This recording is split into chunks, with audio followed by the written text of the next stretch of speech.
Lord of the Mysteries Chapter 641. Translator, Atlas Studios. Editor, Atlas Studios. Nina was a pirate who had risen up the ranks. Often, she might be easily irritated, but she was very experienced at handling matters. She was a rather reliable person.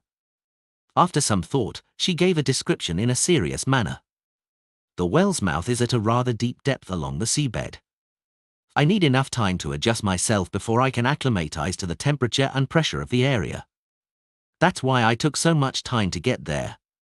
It isn't easily discovered, but the remnant iron buildings are indeed rather obvious. I found them once I got acclimatized. They've already completely collapsed or rotted. There's no way to imagine what they originally looked like. However, I could tell that they definitely spanned across a great distance in the past. It's just shrunken by a great deal now. When Nina said this, she chuckled and scanned all the men around her. A real female pirate is indeed different. Klein sighed from the bottom of his heart. From his point of view, be it Admiral of Stars Catleya, Vice Admiral Iceberg Edwina, or Vice Admiral Ailment Tracy, none of them could be considered a pure female pirate. All of them hailed from major factions or secret organizations. When they were low sequence beyond us, they were either not at sea, or they were following important figures, so what they did were relatively safe matters.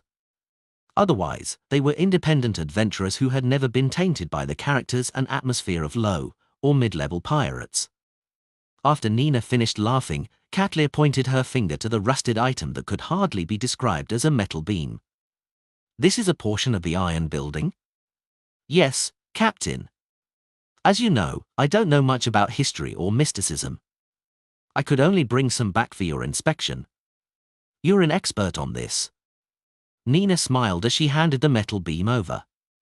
Then, she pointed at the black piece of hardened mud which was filled with holes on its surface. Not far from the iron ruins, I found a well. It's not very big. If it's to be described with the word huge, then I've definitely seen plenty of huge cannons. Those drunken adventurers are better at bragging than us pirates. This is the mud from the inner layer of the well. I can't imagine how such patterns could be formed. Nina's finger repeatedly struck the honeycomb dots on the black mud. Klein originally believed that they were marks left behind by dense shots with very tiny projectiles, but after a careful inspection, he suspected that they were remnant patterns after something had rotted. Each spot was very shallow as its edges spread outwards in an irregular pattern. Nina handed the black mud to Catleya as she continued describing, the well's mouth is really small. Even a child from Nars wouldn't be able to enter. It's very deep.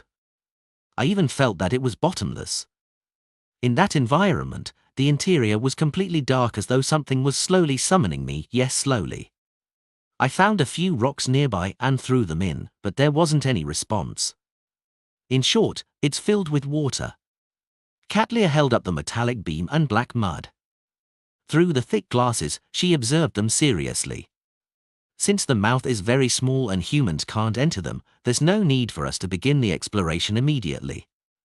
It will be very dangerous.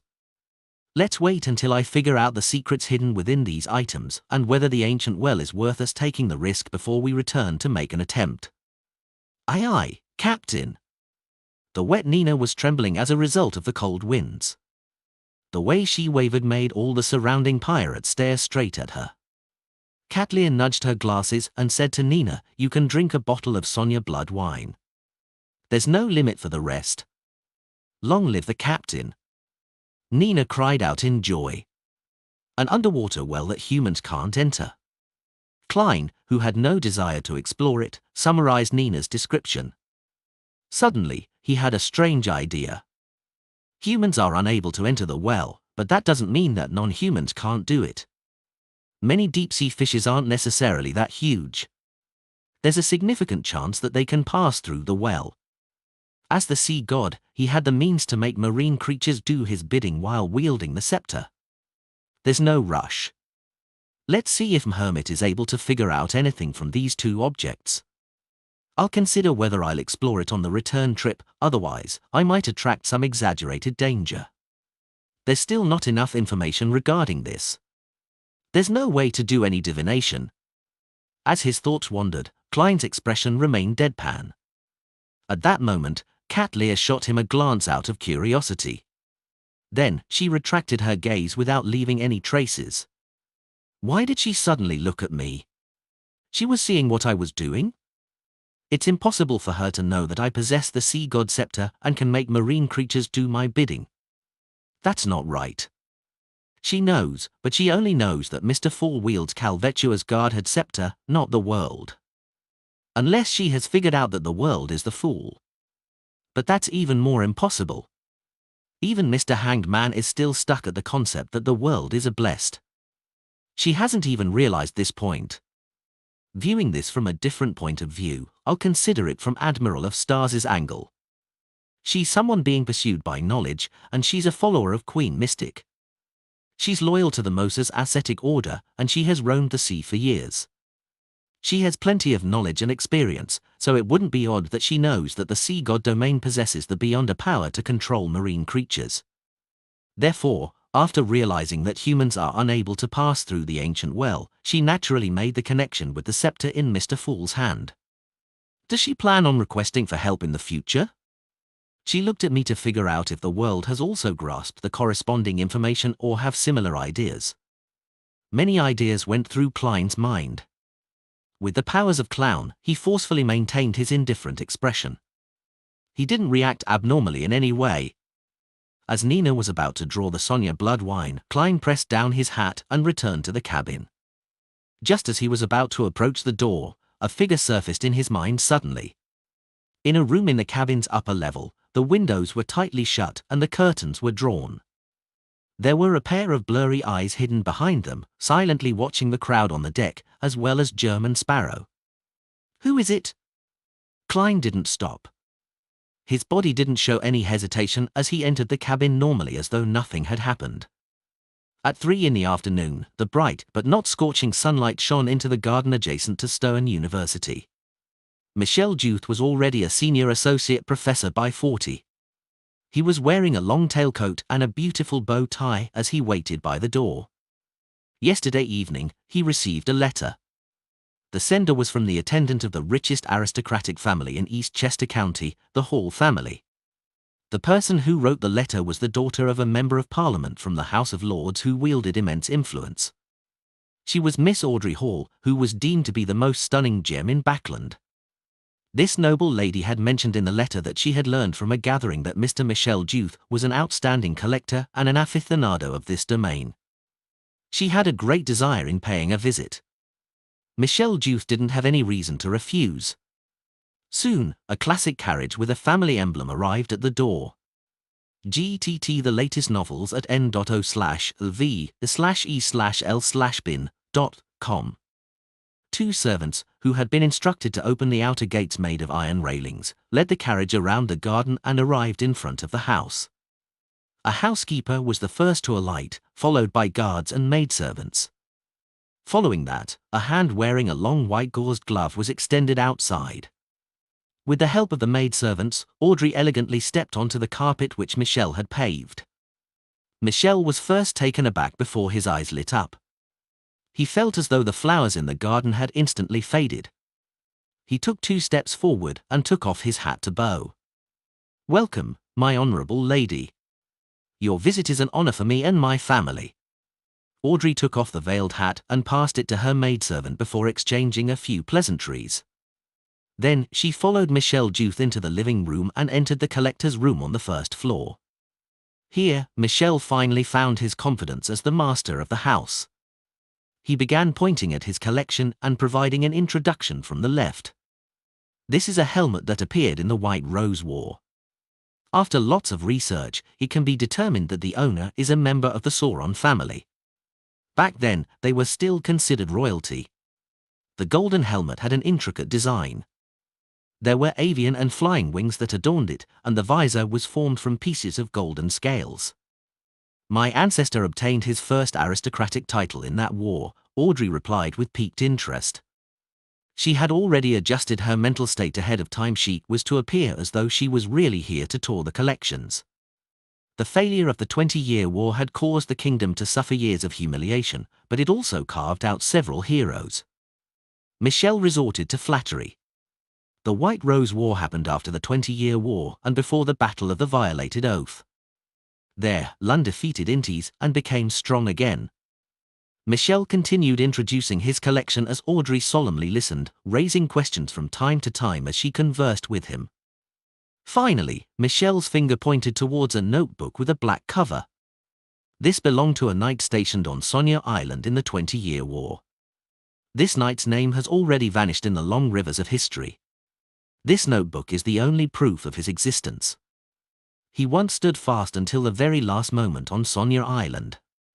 This notebook is not only a first-hand account for the research of that portion of history, but it also hides certain problems.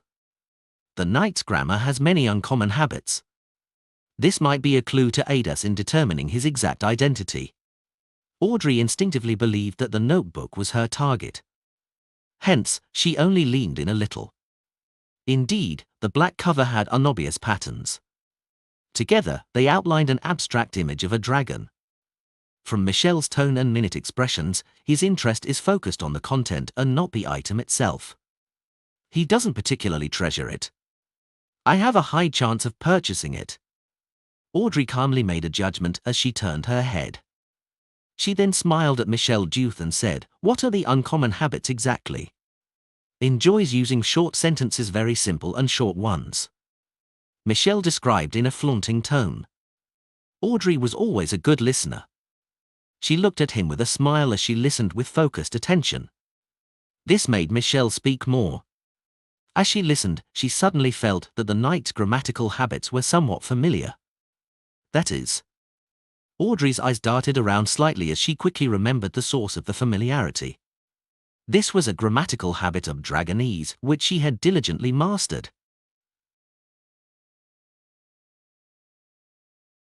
Lord of the Mysteries Chapter 642. Check for new stories on no/v/l/bin.c0m. Translator, Atlas Studios. Editor, Atlas Studios. A knight who knows Dragonese and even used it in the critical stage of his growth. It's no wonder that the psychology alchemists wished to obtain the notebook he left behind. Audrey was enlightened as she stopped her wandering thoughts. She happily and seriously discussed the problem that stemmed from such grammatical habits with Michelle Duth. Soon, they concluded the discussion over the notebook as Michelle began introducing the other items. Time passed as the tour slowly came to an end. Audrey had planned on raising her request of purchasing the notebook to their next meeting in order to make her goal less obvious. However, in a friendly atmosphere and with the naturalness of their conversation, she sharply sensed that it was an opportunity. Hence, with the powers of lie, she made her cheeks blush red. "Mr. Duth, that helmet from the Sauron royalty that originates from the White Rose War is a keepsake of my ancestors. Pardon my presumptuous, but can I buy it from you? Also, the notebook of the 20-year war. I'm very impressed by the knight that stood firm for Sonia Island and also wish to have it. I know it's not a polite request, but I wish that you can understand how I feel. Of course, you have the right to decline."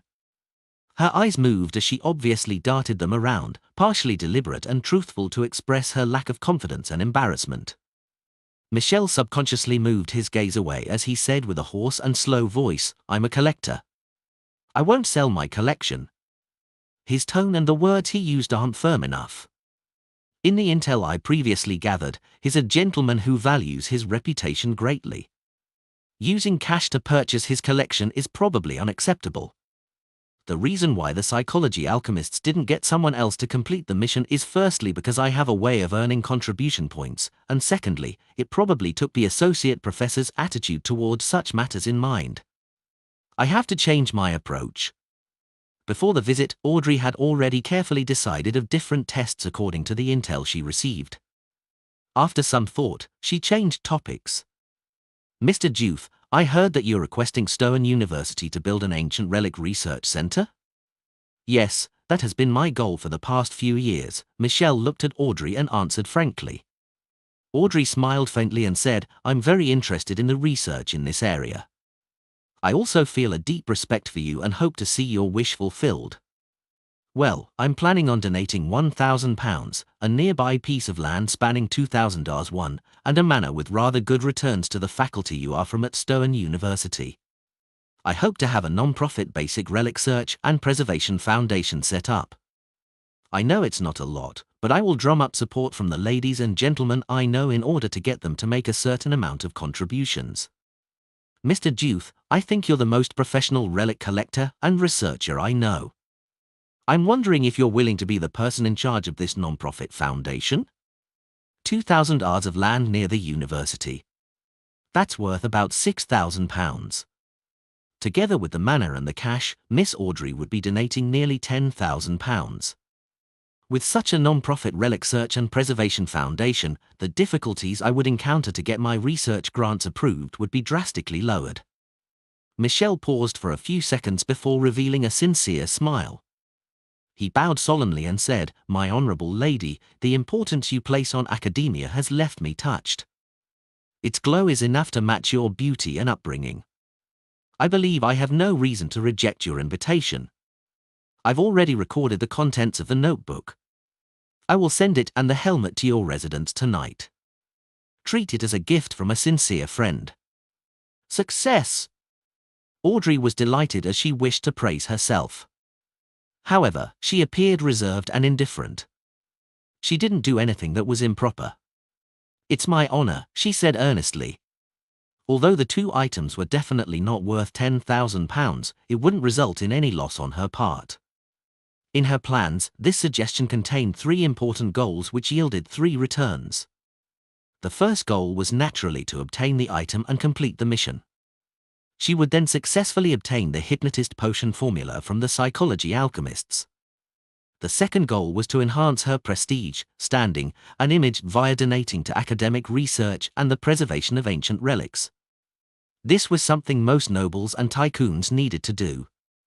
Even if the donation wasn't today, Audrey would have to donate £3,000 or more to the various charitable organizations. Therefore, she believed that her father, Earl Hall, wouldn't stop her from doing this with a few of her properties. The third goal was that by having a foundation that focused on the search and preservation of ancient relics, it made it easier for her to come into contact with historical records or mysterious items of value. Audrey didn't need to personally do anything. All she needed to do was sit at home to receive items that might be beneficial to her. It was equivalent to using £10,000 to produce even more money to establish her own faction. Of course, if Michel Duth hadn't accepted this exchange, then she had other plans. The kingdom's Higher Education Commission had someone from the Hall family, as well as noble friends she knew.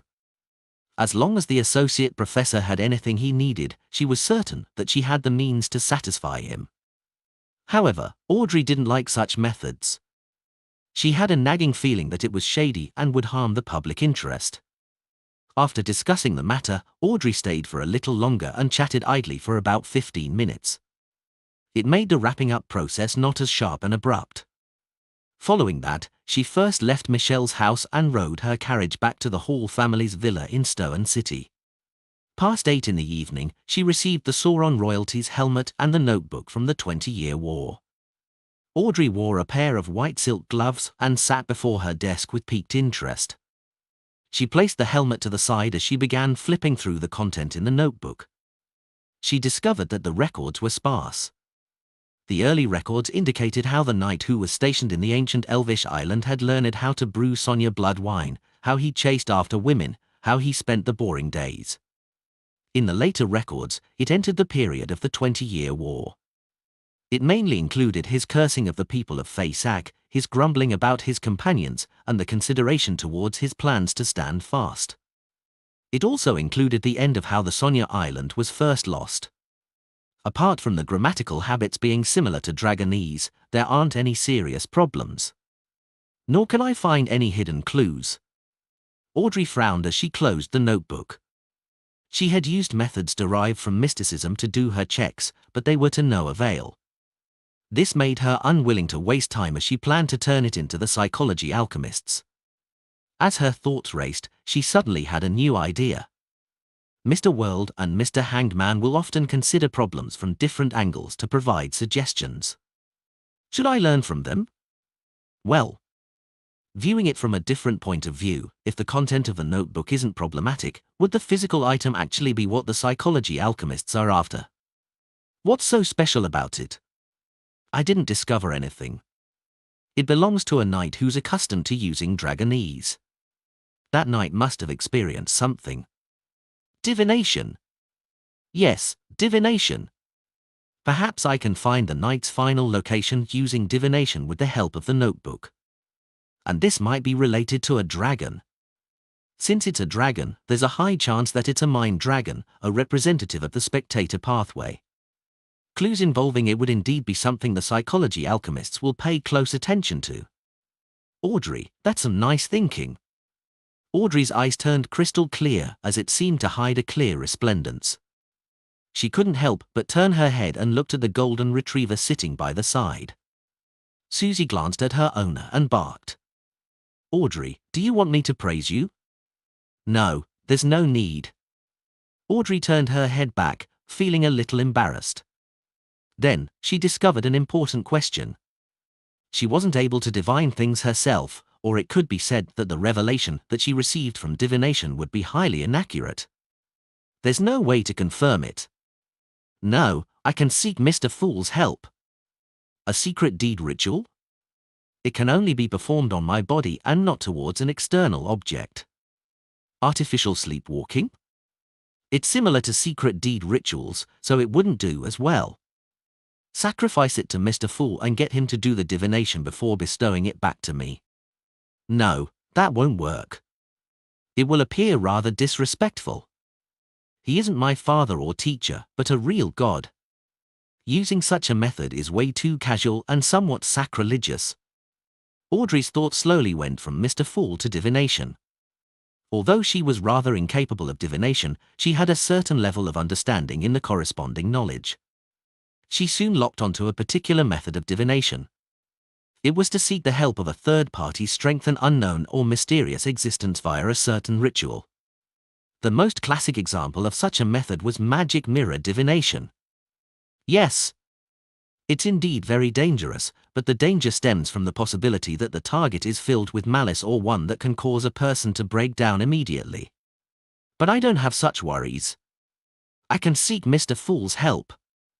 Audrey blinked and held down her agitation as she said to the golden retriever, Susie, guard the door outside. I will use a mysticism method to study this notebook. Didn't you use them before? Susie asked, puzzled. She's getting harder to fool. Audrey's eyes darted around as she said confidently, I plan on using magic mirror divination. Don't worry. I'll make the plea to a safe existence. All right. Susie determined that Audrey was speaking the truth. She took a few steps before turning around to exhort her. Audrey, you need to be careful about being possessed by a mysterious existence. I know, Audrey replied without feeling worried at all. From her point of view, if Mr. Fool really wanted to do something to her, he had countless opportunities in the past. There was no reason for him to wait until this day. After Susie opened and closed the door by herself and went out, Audrey sat in front of her desk and recited the honorific name of the Fool to request the use of magic mirror divination. After a while, Klein, who was on the future, went to the bathroom and headed above the grey fog. There, he heard Miss Justice's prayer. That can be done? That's right. As a mysterious and unknown existence, I can be the third force in a magic mirror divination. Klein allowed it while feeling amused. Audrey immediately picked up the notebook, sat in front of the dresser, and lit a candle while facing the mirror. Lord of the Mysteries Chapter 643. GTT The latest novels at n.o/v/e/l/bin.com. Translator, Atlas Studios. Editor, Atlas Studios. With the curtains drawn tightly and all the lights extinguished in the room, Audrey followed the requirements of magic mirror divination and completed the corresponding preparations. Of course, she didn't specially choose a specific time, as there wasn't any need to be that troublesome when getting Mr. Fool's help. Looking at the candles and reflected light in front of her, as well as her reflection, Audrey picked up a bottle of extract in excitement and some unease. She then dripped a few droplets onto the dim flame. As the mild and refreshing fragrances filled her nose, for some baffling reason, Audrey recalled the times when she was still a mysticism enthusiast. In the beginning, she would also commit all kinds of mistakes. She would realize that she had forgotten to prepare the essential oils and extracts that would please the deity at a critical moment during the ritual. All she could do was make do with perfume, and her attempts no doubt failed. In fact, according to the information which Mr. Fool shared, he would similarly respond even if I had used my perfume. Audrey exhaled slightly and, using cogitation, calmed herself down. She knew that her uncontrolled thoughts weren't ordinary behavior coming from her. The tiny bit of anticipation and nervousness had been magnified by lie. After making sure she was in an optimal state of mind, Audrey clasped her hands and pressed them to her mouth and nose as if in prayer. She sincerely chanted softly, "The fool that doesn't belong to this era. The mysterious ruler above the grey fog. The king of yellow and black who wields good luck."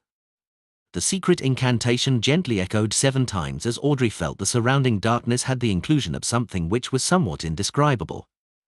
It was like an undercurrent hidden beneath the water surface. Looking up, Audrey reached out her right hand and passed it through the still candle flame and stroked the mirror's surface from top to bottom. At this point, the magic mirror divination was basically done. If the mysterious and unknown existence's interest was piqued, it would respond through the mirror. Above the grey fog, in the ancient and magnificent palace, Klein looked at the crimson star representing Miss Justice expand and contract as it rippled with an illusory glow. Finally, it was tainted with a nearly black feeling of serenity. It condensed into a circular halo the size of a mirror that appeared to lead to the outer world. It's different from past rituals. Interesting. Klein leaned back into his chair and extended his spirituality to make contact with the black circular hole. Silently, his vision changed. The long bronze table and the crimson star overlapped with the spacious room which was illuminated with candlelight, becoming distinct once again.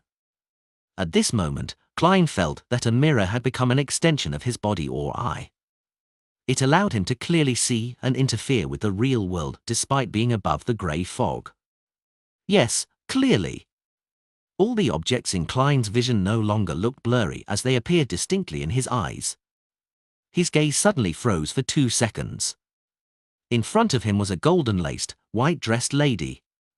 Her long blonde hair was casually tied up as they smoothly and luxuriantly flowed down. Her emerald eyes reflected a somewhat palish flame, looking as deep as the ocean and also as pure as a gemstone. Her facial features and the shape of her face were matched with a stunning beauty. Her bearing and elegance were clear and pure. Klein shifted his gaze away as he felt guilty for some baffling reason. I nearly imagined her to be a demoness of quite a high sequence. Thankfully, I recalled in time that Miss Justice is a beyonder of the spectator pathway. It's impossible for her to become a demoness. The smell of this extract isn't bad. Very unique. It has a very subtle feeling. The mystical item created from that faceless beyonder characteristic? Miss Justice made it into a necklace. Klein's gaze landed on the mystical item, which was disguised as a diamond necklace. Then, he heard Miss Justice say with utmost anticipation, "Mirror, mirror, please tell me the location of the owner of this notebook." Audrey knew that she was asking Mr. Fool, but mirror, mirror were words she had always wanted to recite from the stories she had heard from a young age. She finally had a chance to use it in practice. The failures in the past don't count. Yes. Audrey nodded inwardly. Klein instantly looked at the black notebook placed between Miss Justice and the candle. He discovered that his spirituality could easily spread out with the help of the mirror. He could hold the divination medium as though he was using his hand. Above the grey fog, he quickly wrote the corresponding divination statement. The location of the original owner of the notebook. With one hand holding the notebook and another hand holding the piece of paper, Klein recited as he leaned back in his chair. With the help of cogitation, he quickly fell into a deep sleep. Audrey looked at the mirror intently with her emerald eyes, awaiting Mr. Fool's reply. After a few seconds, she saw ripples being produced on the mirror's surface. It's a success. Magic mirror divination really works. Audrey's eyes widened as they reflected the scenes flashing inside the mirror. It was a view of a village from above. The scene zoomed in as the dragon drawings on the various buildings gradually turned clear. A cathedral quickly occupied the mirror in its entirety before being replaced by the cemetery attached by it. Finally, the scene was fixed on a tombstone in a corner. On it were words that had turned blurry as a result of the elements. The only thing that could still be discerned was the name, Linda Lira. At this moment, the mirror suddenly darkened before restoring to normal. It reflected Audrey and the candle in front of her once again. Isn't this the village which had the customs of dragon worship? The knight who wrote the notebook is named Linda Lira and is from that village. He returned to his hometown after the loss of the 20-year war and stayed there until his death? Or was he sent back to his hometown as a corpse? That village is in East Chester County. Stone City is also part of East Chester County, so it's very understandable that the notebook which Associate Professor Michelle obtained stems from there. There's indeed a mind dragon living in the sea of collective subconscious over there. Feeling enlightened, Audrey thanked Mr. Fool and ended the magic mirror divination. Under the candlelight's illumination, she stared at the notebook for a moment before deciding to hand it over. She wanted to know what the psychology alchemists would divine or figure out. At the very least, the present me lacks the strength to come into contact with that mind dragon. That's all I can do. Besides, even if the psychology alchemists really discover anything and benefits from it, once I slowly rise up the ranks in the organization, some of that will belong to me. Audrey's mood very quickly turned positive once again. Above the grey fog, Klein rapped the corner of the long bronze table. With Miss Justice's description, he made his judgment. The notebook and the village had something to do with a dragon, and dragons often implied treasure. What a pity. Miss Justice's strength is lacking, otherwise, I would have encouraged her to explore it and pray to the sea god if something happened, while I provide support to her via various means. Yes, it's too dangerous for her. It can only be set aside for now. If the psychology alchemists didn't discover anything, perhaps we can attempt it in the future. Klein suppressed his regret as he recalled the experience of the magic mirror divination. This kind of divination is extremely advantageous for the third party. There's almost no price to be paid to connect to the real world. If I so wished, I could have torn out of the mirror in my spirit body form. But to the user, it's indeed dangerous. They will appear under the sights of an unknown existence without any protection. From there, they can be possessed, controlled, cursed, and corrupted. Klein sighed from the bottom of his heart. He wasn't worried that Miss Justice would abuse magic mirror divination, as she had the best and safest target to pray to. There was no need for her to seek anyone else. And that would be me. Klein retracted his finger and sat at the end of the long bronze table and waited in silence for 20 to 30 seconds. Soon, he returned to the real world. He didn't stay too long since he was on the future. There was someone watching him from the dark. After leaving the bathroom and putting away Azic's copper whistle and Will Osseptin's paper crane, Klein glanced at the crimson moon, which had been shrouded by clouds, as he pondered silently for a moment. He put on his half-top hat, pulled open the door, and went into the corridor. After taking a few steps forward, Klein deliberately slowed his footsteps and glanced at the first room on the left through the corner of his eye. Based on his judgment, the mysterious pair of eyes that were silently observing him and the deck during the day was in that room. Klein walked slower and slower as he nearly stopped in front of the door. He didn't hide the extension of his left palm as he reached for the handle when scenes naturally surfaced in his mind. Not far behind the door was a clothes rack with nothing hanging on it. Faint starlight scattered across the clean floorboards.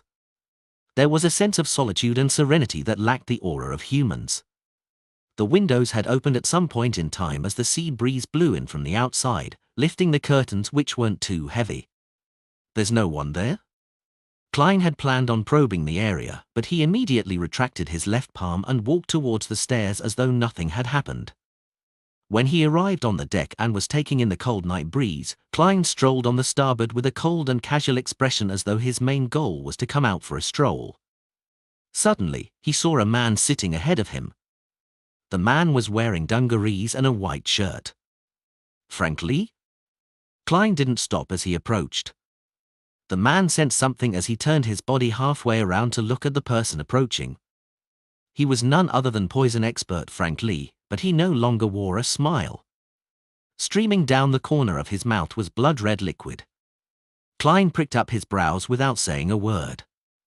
Frank Lee suddenly raised his hands and grabbed a silver-scaled fish that wasn't struggling. He said in depression, "It failed. Their lifespan is shorter than I imagined. It's impossible to breed them, even if they are planted in the ground." As he spoke, he raised the silver-scaled fish in his right hand and bit down on it. "That's good. Otherwise, I'm really afraid of the kind of abominations you would create." "So, you are drowning your sorrows with alcohol, no fish?" Klein silently heaved a sigh of relief. Lord of the Mysteries Chapter 644. Translator, Atlas Studios. Editor, Atlas Studios. Klein couldn't go against his own wishes to console Frank Lee, nor could he bring himself to tell Frank Lee that not being able to breed red wine fish was a good thing. All he could do was pretend that this was a trivial problem and not provide a response. He walked 2 steps diagonally and circled around the starboard before looking far into the undulating sea. By then, the clouds high in the sky had thinned. The crimson moon's moonlight brightened up the rather dark night. In such an environment, Klein could see the nearby scenery. There were dark clouds that hung low, and he discovered a hurricane swishing back and forth, encompassing an unknown swath of sea. Under the illumination of the silver lightning, fine rain danced amidst the wind, forming a scene that resembled the dawn of the apocalypse. Such a terrifying disaster was only a few nautical miles or even shorter from the future, but the future didn't seem affected. Only the wind had become a little stronger. This is the meaning of a safe sea routetto advance by the side of a storm. Without a good navigator, just traveling normally might push the ship into a disaster. Klein turned his head to look where the ship was heading. He saw a little illumination and fog being emanated. The visibility was extremely low, and using just the naked eye was very difficult to discern if they were in a dangerous or safe zone. Such situations weren't obvious west of Oravia Island. But here, it was common once they took the secret sea route. Klein was just about to retract his gaze when he saw a black, massive object seemingly hiding in the periphery of the storm. A sea monster? He suddenly recalled some of the rumors he had heard at the different bars he had been to. After steering away from the safe sea route, it's very easy to encounter all kinds of monsters. Some of them are behemoths and possess intense offensive power. Once they surfaced from the sea, they could finish it in one mouthful. The future didn't stop advancing. Before long, it closed the gap between it and the gloomy but massive object. Klein finally managed to discern the entity's appearance and discovered that it wasn't a sea monster, but a gigantic sailboat which was even larger than the future. The sailboat was nearly 200 meters long. With its bow and stern raised high, it appeared like a crescent. Its surface was black. The cannons were arranged in 3 rows in an untidy manner on the side of the ship. There was order from top to bottom. Apart from the mast, the portions that extended out of the deck was similarly tall and massive. It was at least equivalent to a 5-story building. This ship's most odd feature was that it only had 1 sail, and on it was the drawing of a black tomb. The death announcer? A heavy voice sounded in Klein's ears. At some point in time, Frank Lee had thrown the silver-scaled fish whose blood had been replaced with red wine away and approached his side. The first mate, who had a bounty of £7,000, held his head heavy as his muscles remained tense. It was as though an attack would be launched anytime from the minute changes of the gigantic sailboat. Death announcer? Klein was first taken aback before he recalled what the name represented. It was one of the most legendary and infamous ships on the 5 seas. It was the flagship of the King of Immortality, Agolito. We actually encountered one of the 4 kings. Klein clicked his tongue silently as he uncontrollably entered a highly vigilant state. However, he maintained a superficial level of indifference and calm as he continued looking at the death announcer. recalling how the second mate of the death announcer, Slaughterer Curchase, who had a bounty of £9,500, had recently appeared in Nars and warned him. Curchase came to an understanding. He was no longer puzzled as to why he would bump into the death announcer not far from the Gargas archipelago. After putting aside this question, he made connections with even more rumors. And among these rumors, there were a number which could be confirmed to be an actual description. King of Immortality Agalito is a middle-aged man who's so pale that he's on the brink of rotting at any moment. The bounty placed on him by a single country reached as high as £100,000.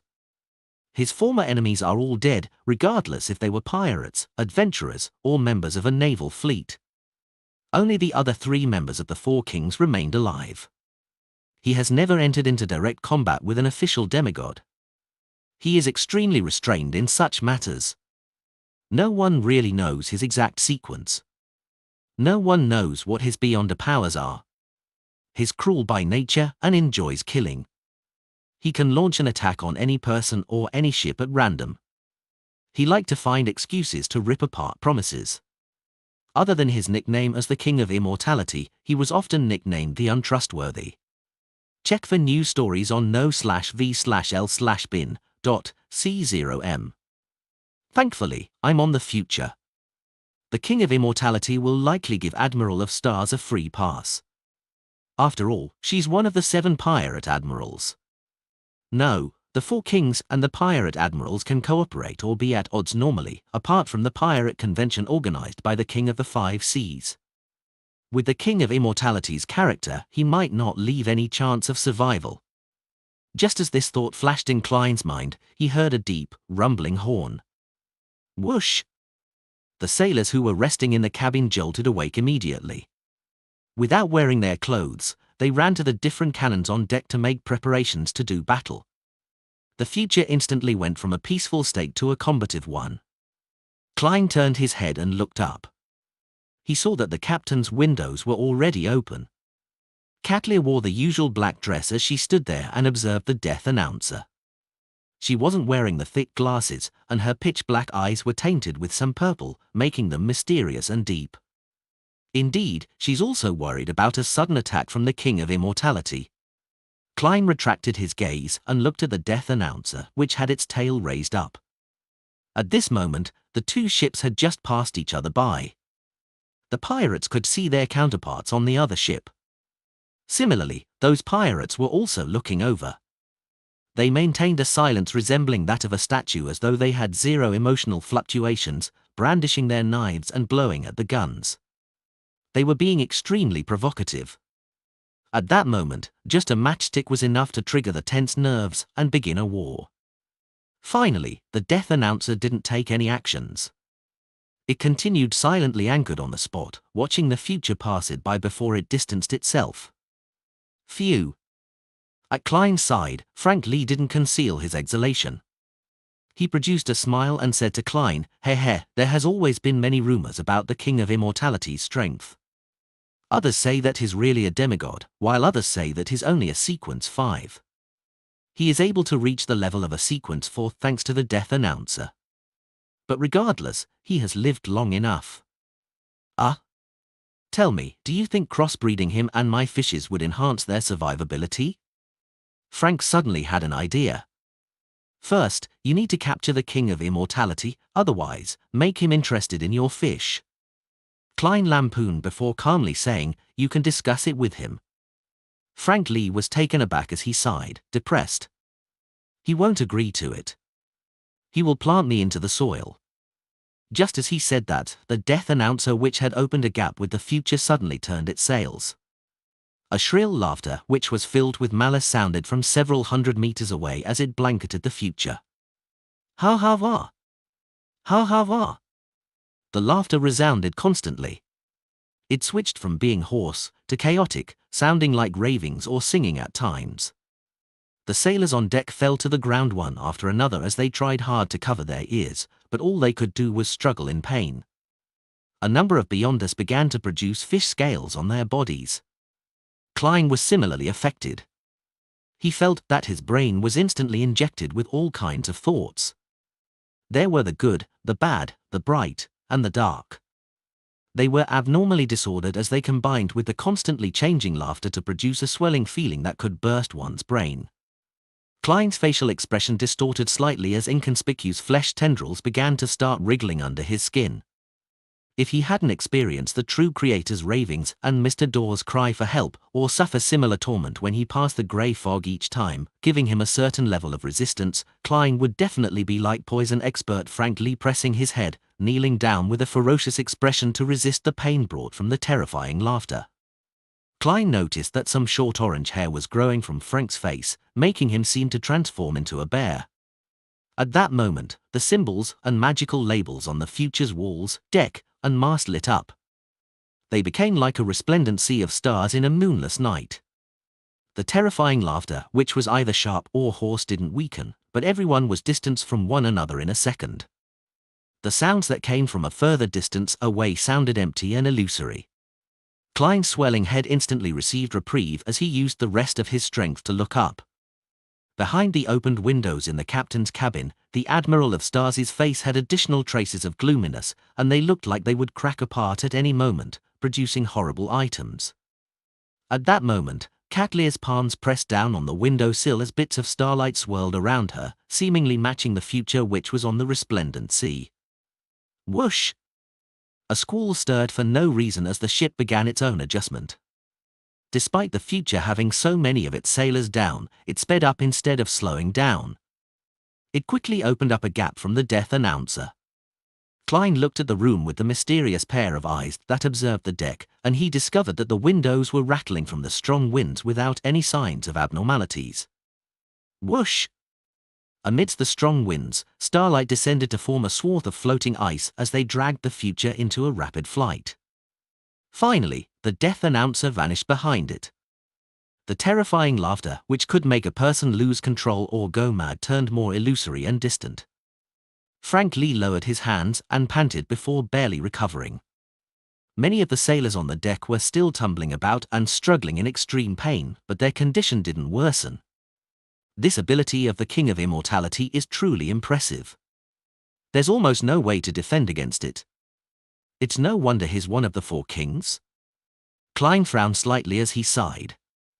Although he was experienced and rather knowledgeable, this was the first time he was being directly attacked by a demigod in the true sense of the word. He discovered that even Agalito, who was ranked last among the four kings, similarly made him feel weak, as though it was impossible to resist. With Agalito's character, will he make the death announcer pursue us? Although there's a high chance he would wait for Slaughterer Kerchase to return, that possibility cannot be excluded. If he chases up, I'll pray to myself and use the sea god scepter to give him a maelstrom and a thunderstorm to wipe him out. After making the decision, he once again looked at Catlear. The pirate admiral's expression was already ghastly pale. However, there were no longer any signs of darkness. The starlight that twirled around her slowly extinguished one after another. Lord of the Mysteries Chapter 645. Translator, Atlas Studios. Editor, Atlas Studios. Following the complete disappearance of the surrounding astral glow, Catlear lowered her head and said to Frank Lee, who was slowly recovering, "Let them calm down." She was referring to the sailors who were still struggling in pain. Just as she said that, Catlear shrunk her body back as the windows closed. At that instant, Klein vaguely saw a green vine grow upwards, covering the Admiral of Stars in layers. As he didn't sense any danger or wickedness, he intuitively believed that it was a method in mysticism which Hermit used to treat her injuries and recover her energy. A power of her beyond a pathway? Or is it from some mystical item she possesses? She began treatment without any worry and allowed Frank to deal with the chaos on the ship. She's not afraid that the death announcer would be able to chase up to us. How far did the future fly in that last pounce? Klein no longer held his neck up as he turned to look at Frank Lee. This first mate, who was both a poison expert and a capable doctor, had already retrieved a coiled soft tube from the pocket of his dungarees. It was connected to a small glass bottle, and on the other side was an embedded thin and sharp needle. "A sedative I concocted," Frank Lee said with a forced smile while still having pangs of fear. "I've bought something similar before." They were all given to zombie Marek. Klein surveyed the area and said, "This might not be enough. No, it's not for them. I need a helper. They will receive the help of beer, which comes with a sedative effect.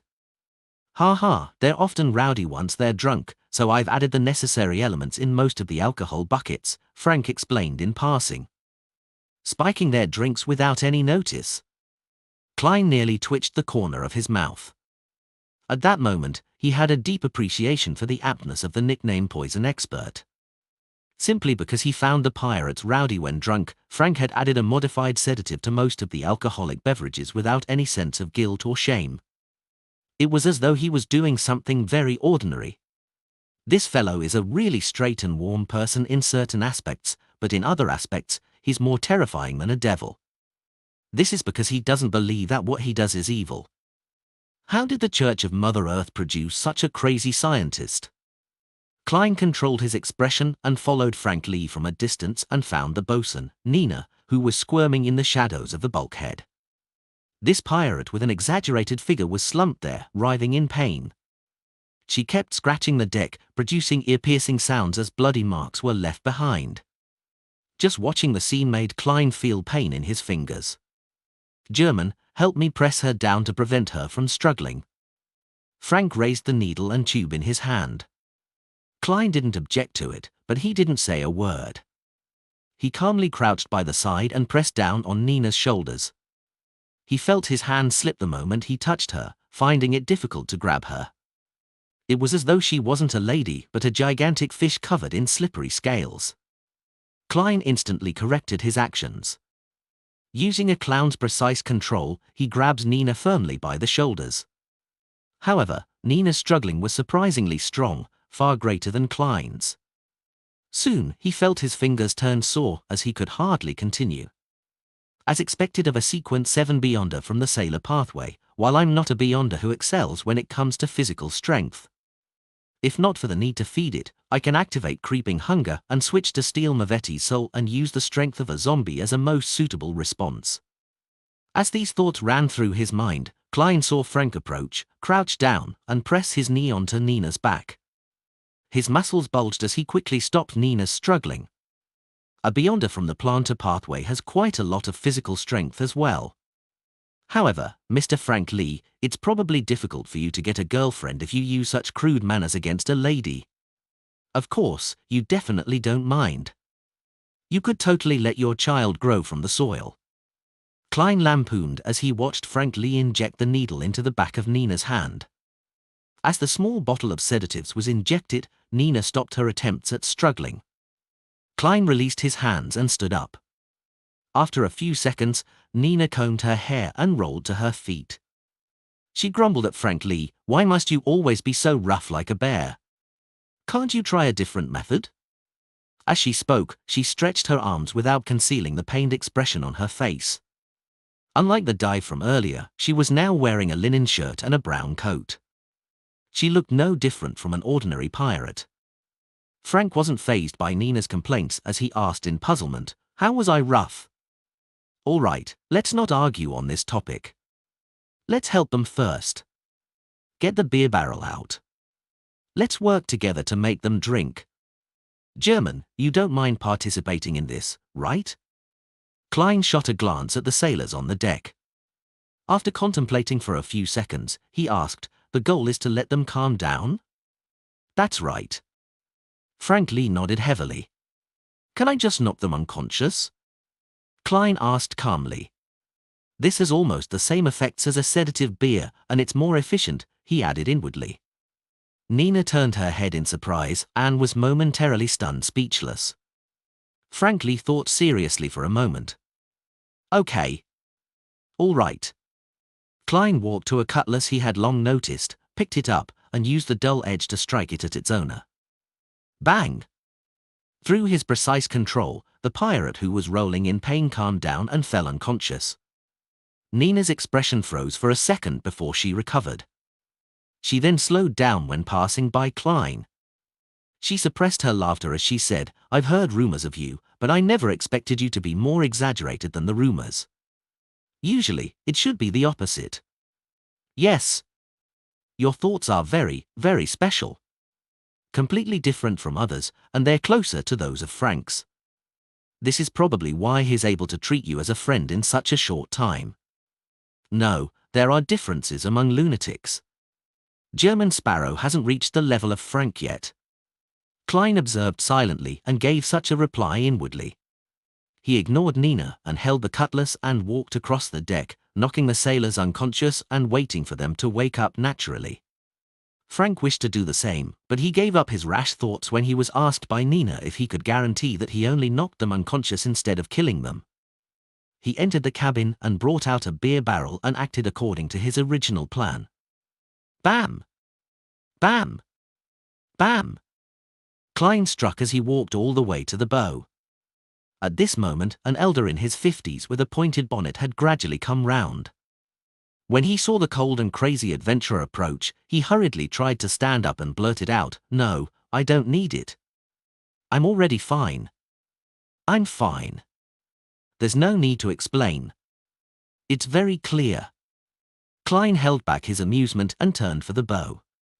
At this moment, the elder introduced himself. "I'm the navigator of the future, Ottolov." Navigator? Klein turned his head and discovered several books dropped around Ottolov.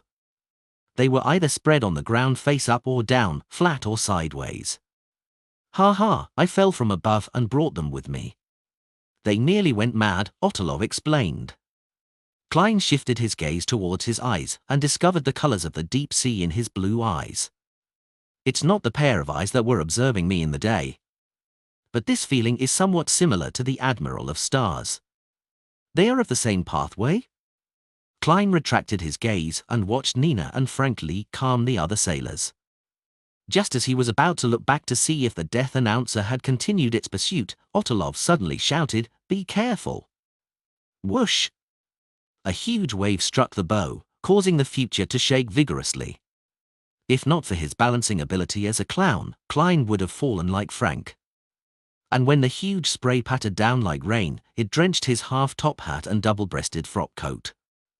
There should be a steam iron here, right?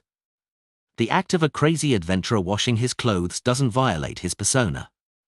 It's weird if he doesn't wash his clothes. I should have worn clothes in the style of the Rorsted Archipelago natives. At that instant, Klein felt a series of heartache. He saw a storm ahead with huge waves coming one after another as they surged high up like mountains.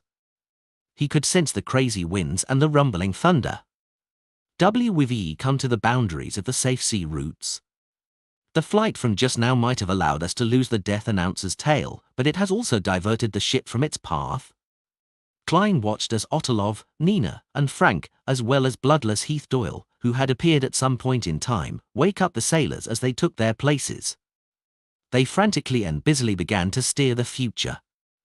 All news stories at n0v/b/n.com. Through their hard work, the future changed directions in time and tore through the gigantic waves and dodged the bolts of lightning before returning to the safe sea route. After everything calmed down, Klein released the charm from the sea god domain and breathed a sigh of relief. Looking back, he saw no signs of the death announcer's pursuit. He finally eased up and found that there was nothing calm about the night. After surveying the area and seeing the pirates rub their heads or gasp for breath, looking exhausted and on the brink of collapse, Klein left the deck, feeling a slight guilty conscience. He walked to the cabin and sighed inwardly. "We just left the Gargas archipelago recently and the ship was nearly destroyed. The search for mermaids really doesn't seem simple." Following the staircase to the upper level, Klein walked past the captain's cabin and slowed down. He observed for a moment and saw green leaves covering the crack in the door. Everything was isolated. He shifted his gaze and returned to his room. He considered the matter of praying to the fall before going above the grey fog to grasp the nearby waters and search for traces of the death announcer by responding. He wanted to let the King of Immortality Agalito, who attacked others for no baffling reason, to experience the same treatment as he did. No, there are eyes watching. I should try my best not to do such things. Besides, it will only teach the King of Immortality a lesson and not seriously injure him. It's not worth the risk. I shouldn't let my anger get the better of my rationality. I'll think about it again after advancing successfully. Klein repressed his urge.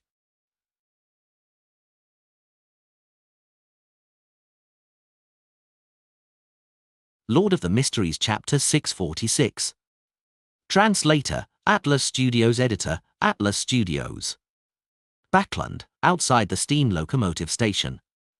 Force wore a finely checkered black veiled hat with embedded blue flowers and stood by the hall at the station's entrance, awaiting her teacher, Dorian Gray. The drizzle on the streets and the cold winds blowing underground had made this female author tremble slightly. She felt that she had underestimated Backland's spring. I wonder what Zio is doing that makes her busy all year round. Sigh, she said that she wouldn't even get out of bed when her father was still alive.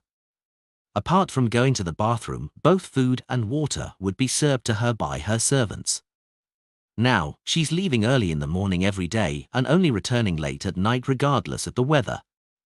She has completed one mission after another, capturing one fugitive after another. With this in mind, Force couldn't help but admire Zio. Last week, this female sheriff had already paid off her debt and had even saved up £200. I have to say that, as a Beyonder job, a sheriff is really suited to being a bounty hunter. Of course, the choices available to her are limited to low-sequence Beyonders. Force's thoughts wandered as her gaze that was directed outwards had suddenly caught sight of a familiar figure. It was a man of medium build, and he was dressed in a black suit, the most popular attire in London. He wore a half-top hat, and in a rare instance, his shoulders appeared broad. It was broad in an almost exaggerated sense. He was none other than Force's teacher, one of the few remaining members of the Abraham family, Dorian Gray Abraham. Force was delighted as she immediately went over with her umbrella in hand. With so many people on the streets, she didn't directly approach him. However, her gaze met his and saw him raise his clenched right fist towards the first button on his black suit. This means danger. Force expressionlessly diverted her gaze away. She smiled as she cast her gaze to a young gentleman behind Dorian, and as though nothing happened, she passed him and walked forward. An ancient family had unimaginable experience in all kinds of matters, so Dorian Gray had long informed Force of the signals and gestures to use in urgent situations. The action from before was extremely simple. It was to inform her to stay away. The young man behind was somewhat taken aback to be stared at by the languid, mature lady. Following that, he instinctively adjusted his clothes and pressed down on his hat. Just as he finished these series of actions, Force had overtaken him and continued heading forward. Under the drizzle, Force circled the area and boarded a rental carriage and headed for Hat Trick Inn on Sherwood Borough's 22, Hope Street. This was the place that Dorian Gray had reserved in advance. Check for news stories on no/v/l/bin.c0m. Having spent so many years in mysticism circles, Force, who had plenty of experience, calmly got a neighboring room and stood before the window to observe the guests that came to the inn. Finally, she saw Dorian Gray get off a carriage and walk through the door. Force quickly turned around and came to the bend of the stairwell. She covertly observed her teacher being led to his room by an attendant. After a while, she took off her hat, messed up her hair a little before coming to room 2016, and she knocked on it. Her plan was very simple. If her teacher's response wasn't problematic, she would enter the room to converse with him. If it was abnormal, she would pretend as though she had come to the wrong room or that she was a prostitute trying to get some business. Creak. The door slowly opened as Dorian looked at his student in front of him before looking both ways down the corridor. Then, he raised his right arm and spread his fingers to press on the second button of his suit. This meant that he wasn't controlled and that the abnormality was over. Force let out a silent sigh of relief and instantly entered the room. "Teacher, what happened just now?" she asked, feeling worried and concerned. Dorian closed the door and smiled wryly. "I saw someone familiar." He sighed and added, "An enemy." It was his former student who had later betrayed the Abraham family with Traveler Bulaya and nearly wiped out the upper echelons of the Abraham family. According to what Dorian knew, his former student had already joined the Aurora Order and was likely one of the 22 oracles. What did he do? Is he very strong? Force asked curiously. Dorian fell silent for a few seconds and divulged a little. Lawrence, Lawbro, or Lisa, and I belong to a particular organization. A few members betrayed it and dealt a heavy blow to it. That was one of the traitors. He didn't mention it as a family, nor did he mention the conflict between bloodline members and the apprentices so as to prevent Force from getting her feelings involved. How despicable! Force immediately recalled the kind Mrs. Orlisa and the friendly and amiable Mr. Lawrence. All right, let's not chat about such unhappy matters. Dorian took out a piece of paper that had been folded a few times and handed it to Force. Here's the astrologer potion formula. Your digestion of the Trickmaster and Apprentice potions has exceeded my expectations. This is the greatest surprise I've had in the past 10 years. I specially joined a circus. Force didn't hide the fact, and she even felt that it was worth flaunting. As she spoke, she unfolded the piece of paper to read the astrologer's potion formula. At this moment, Dorian nodded in relief. I'm very sorry. Due to the previous losses, I'm unable to provide you with the main ingredients of the astrologer potion. Just treat it as a final test. However, I have prepared a gift for you. As he spoke, he took out a palm-sized notebook from his inner left pocket. Its cover looked hard, and it was entirely bronze green in color. It looked rather ancient. The notebook was comprised of 3 types of paper. The yellow type of parchment had the fewest pages, while another was a yellowish-brown goatskin of about 10 pages, while the rest was ordinary white paper. On the cover there were the words written in ancient Fey Sac, I came, I saw, I record. Force's gaze moved away from the astrologer potion formula and onto the notebook. She recognized it to be the item left behind by Mr. Lawrence. It was the item she had specially traveled all the way to Pritz Harbor to hand to her teacher. Dorian smiled. I believe you are no stranger to it. After Force nodded, he sighed. This is a rather potent mystical item. It can be ranked in the top 5 among all the similar items I've seen. This doesn't mean that it's more impressive than the ones ranked after it, but it's simply because the negative effects are the easiest to resolve. When the two are put together, it makes it worth a lot. What is its name? What negative side effects does it have?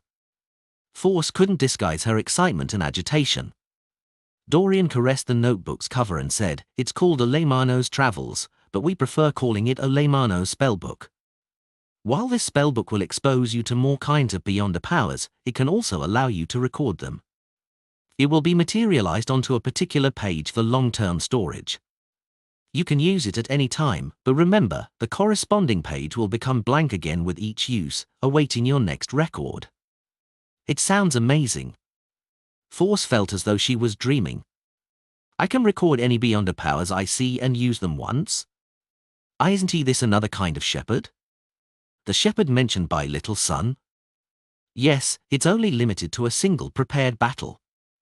I wonder if I can record the Beyonder powers of a demigod.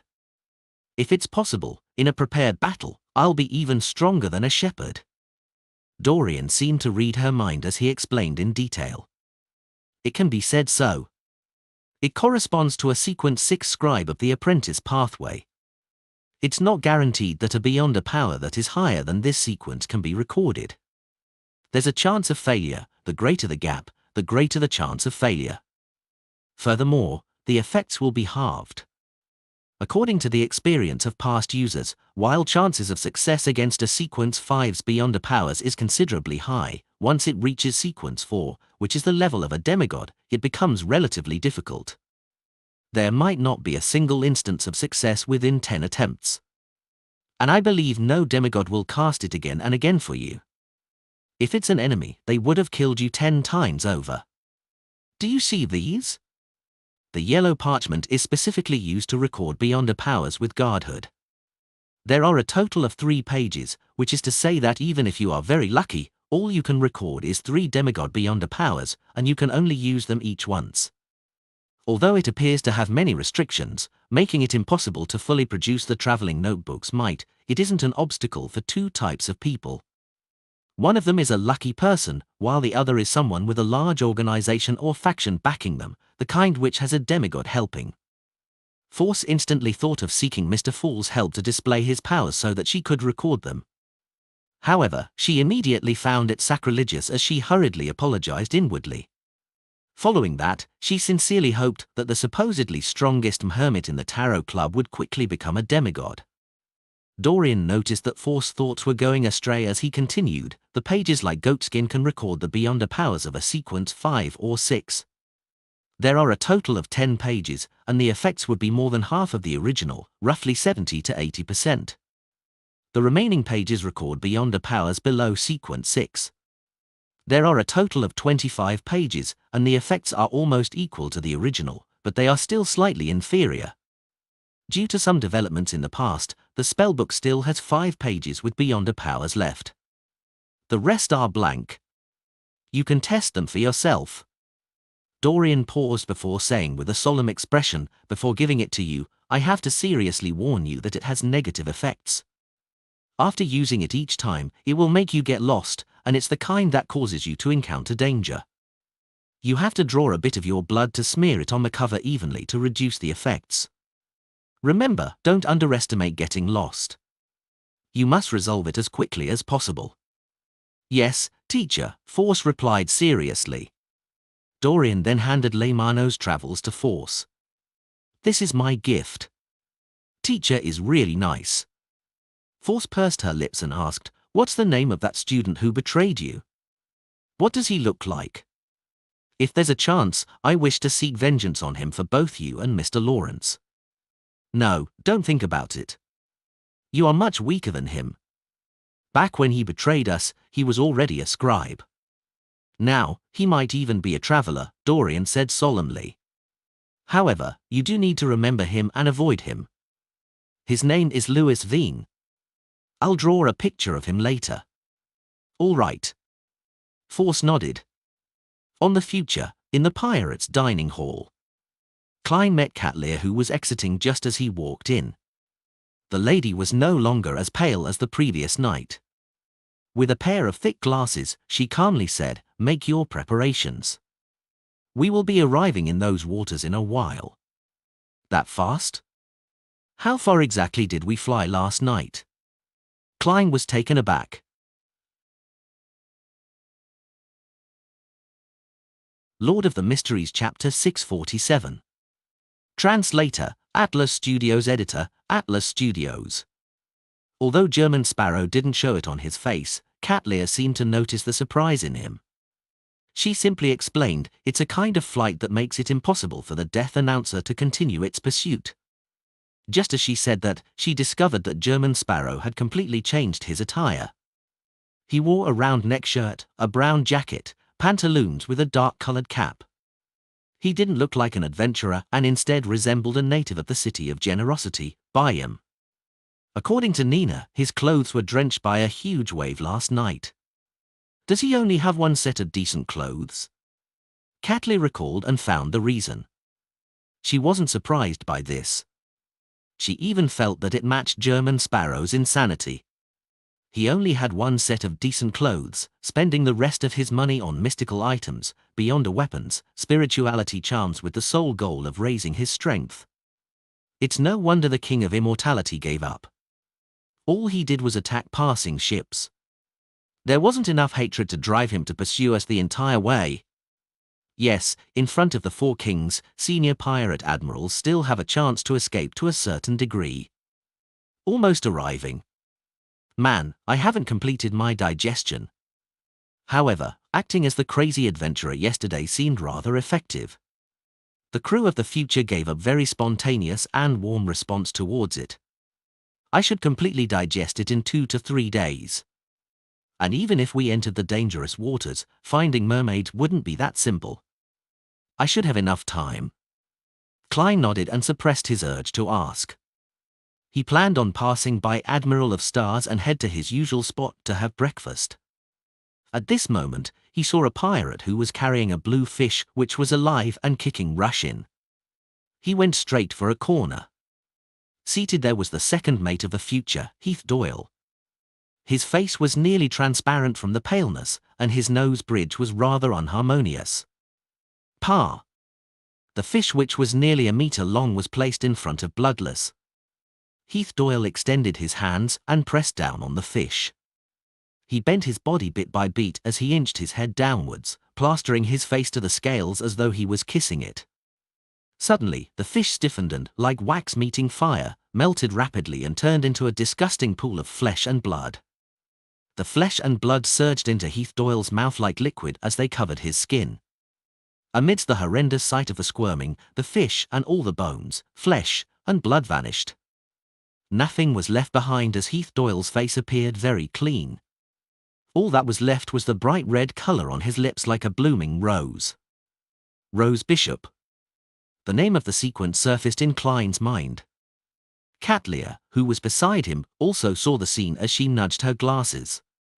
Every Rose Bishop needs to replenish themselves with enough blood and flesh.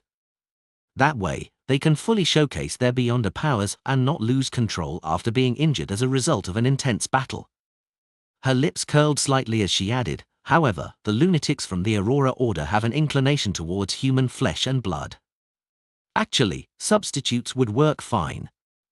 From the looks of it, this Bloodless with a bounty of £7,600 is really lucky. On the one hand, he's lucky to achieve Sequence 6 at once without any abnormalities or losing control. On the other hand, joining Admiral of Stars' pirate crew is another. Without the secret knowledge that this lady who is being pursued by knowledge possesses, he might have turned into a monster that desires human flesh and blood sooner or later, even if he didn't listen to the true creator's voice. Klein sighed silently. He was increasingly convinced that the secret suppliant pathway, which was also the shepherd pathway, was the beyonder pathway which was the easiest to lose control and turn mad. Nothing came close, even the abyss pathway, which represented evil, was slightly lacking. Klein retracted his gaze, and just as he was about to take a step forward, the entire ship jolted. In an instant, the scene ahead of the future naturally surfaced in Klein's mind. Ale newest chapters on no/velby/n/.com. The blue sea was being separated by a gigantic crack as infinite amounts of seawater plummeted down into bottomless darkness like a waterfall. This scene was magnificent and mystical. It made one suspect if they weren't on Earth. Whoosh! The future wasn't able to stop in time as it rushed to the edge and quickly plummeted. Bang! Bang! Bang! All the pirates in the dining hall flew up and slammed into the ceiling. Toast, white bread, butter, margarine, beer, and roasted fish flew around at random without settling down. Klein also lost his balance as he couldn't help but be thrown towards the ceiling. He extended his palm in time and pressed upwards, quickly adjusting his posture like an acrobatic act, allowing him to look less pathetic. Not far away, Nina showcased her stunning balance. With the help of the ceiling, she maintained her posture.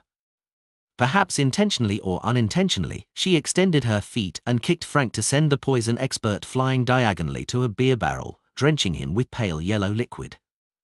At this moment, the most casual and unfazed person was Catleya. Stars swirled around her as the resplendence beneath her feet coagulated, causing her to float in midair. She wasn't affected by the sudden dip.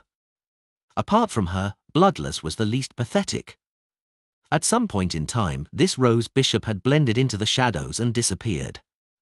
With the future about to plummet into the bottomless crevice, a plume of water surged up suddenly. It held up the ship and threw it high into the air and towards the other edge. After momentarily floating in the air, Klein believed that the future had landed stably on the surface of the sea. Once again, the charm from the sea god domain, which he held tightly in his right hand, wasn't used. At that moment, the sunlight outside the window shone inside, illuminating the mess inside the dining hall. Klein, who had long regained his balance, briskly walked to the window and saw that the endless sea seemed to be burning with golden flames. It appeared to have been noon the entire time. It was only morning moments ago. Klein looked up and narrowed his eyes to see that the sky was filled with sunlight. There were no clouds nor the sun, just a swath of golden rays. It's no wonder Rhodes's description of this place is that it's no longer a real ocean, but a relic of a war between the gods. As he swept his gaze, he discovered nearby ruins which were diagonally ahead. The ruins were mostly covered by seawater. Protruding out from the surface was grey stones and stone columns that formed a peak. At the top was a dome-like object. From its angle, it was able to hold up quite a large area of space. The ruins were definitely massive in the first place. Through the transparent waters, Klein saw that its base extended to the seabed without end. These are extremely dangerous waters. At some point in time, Cat Lear came beside him.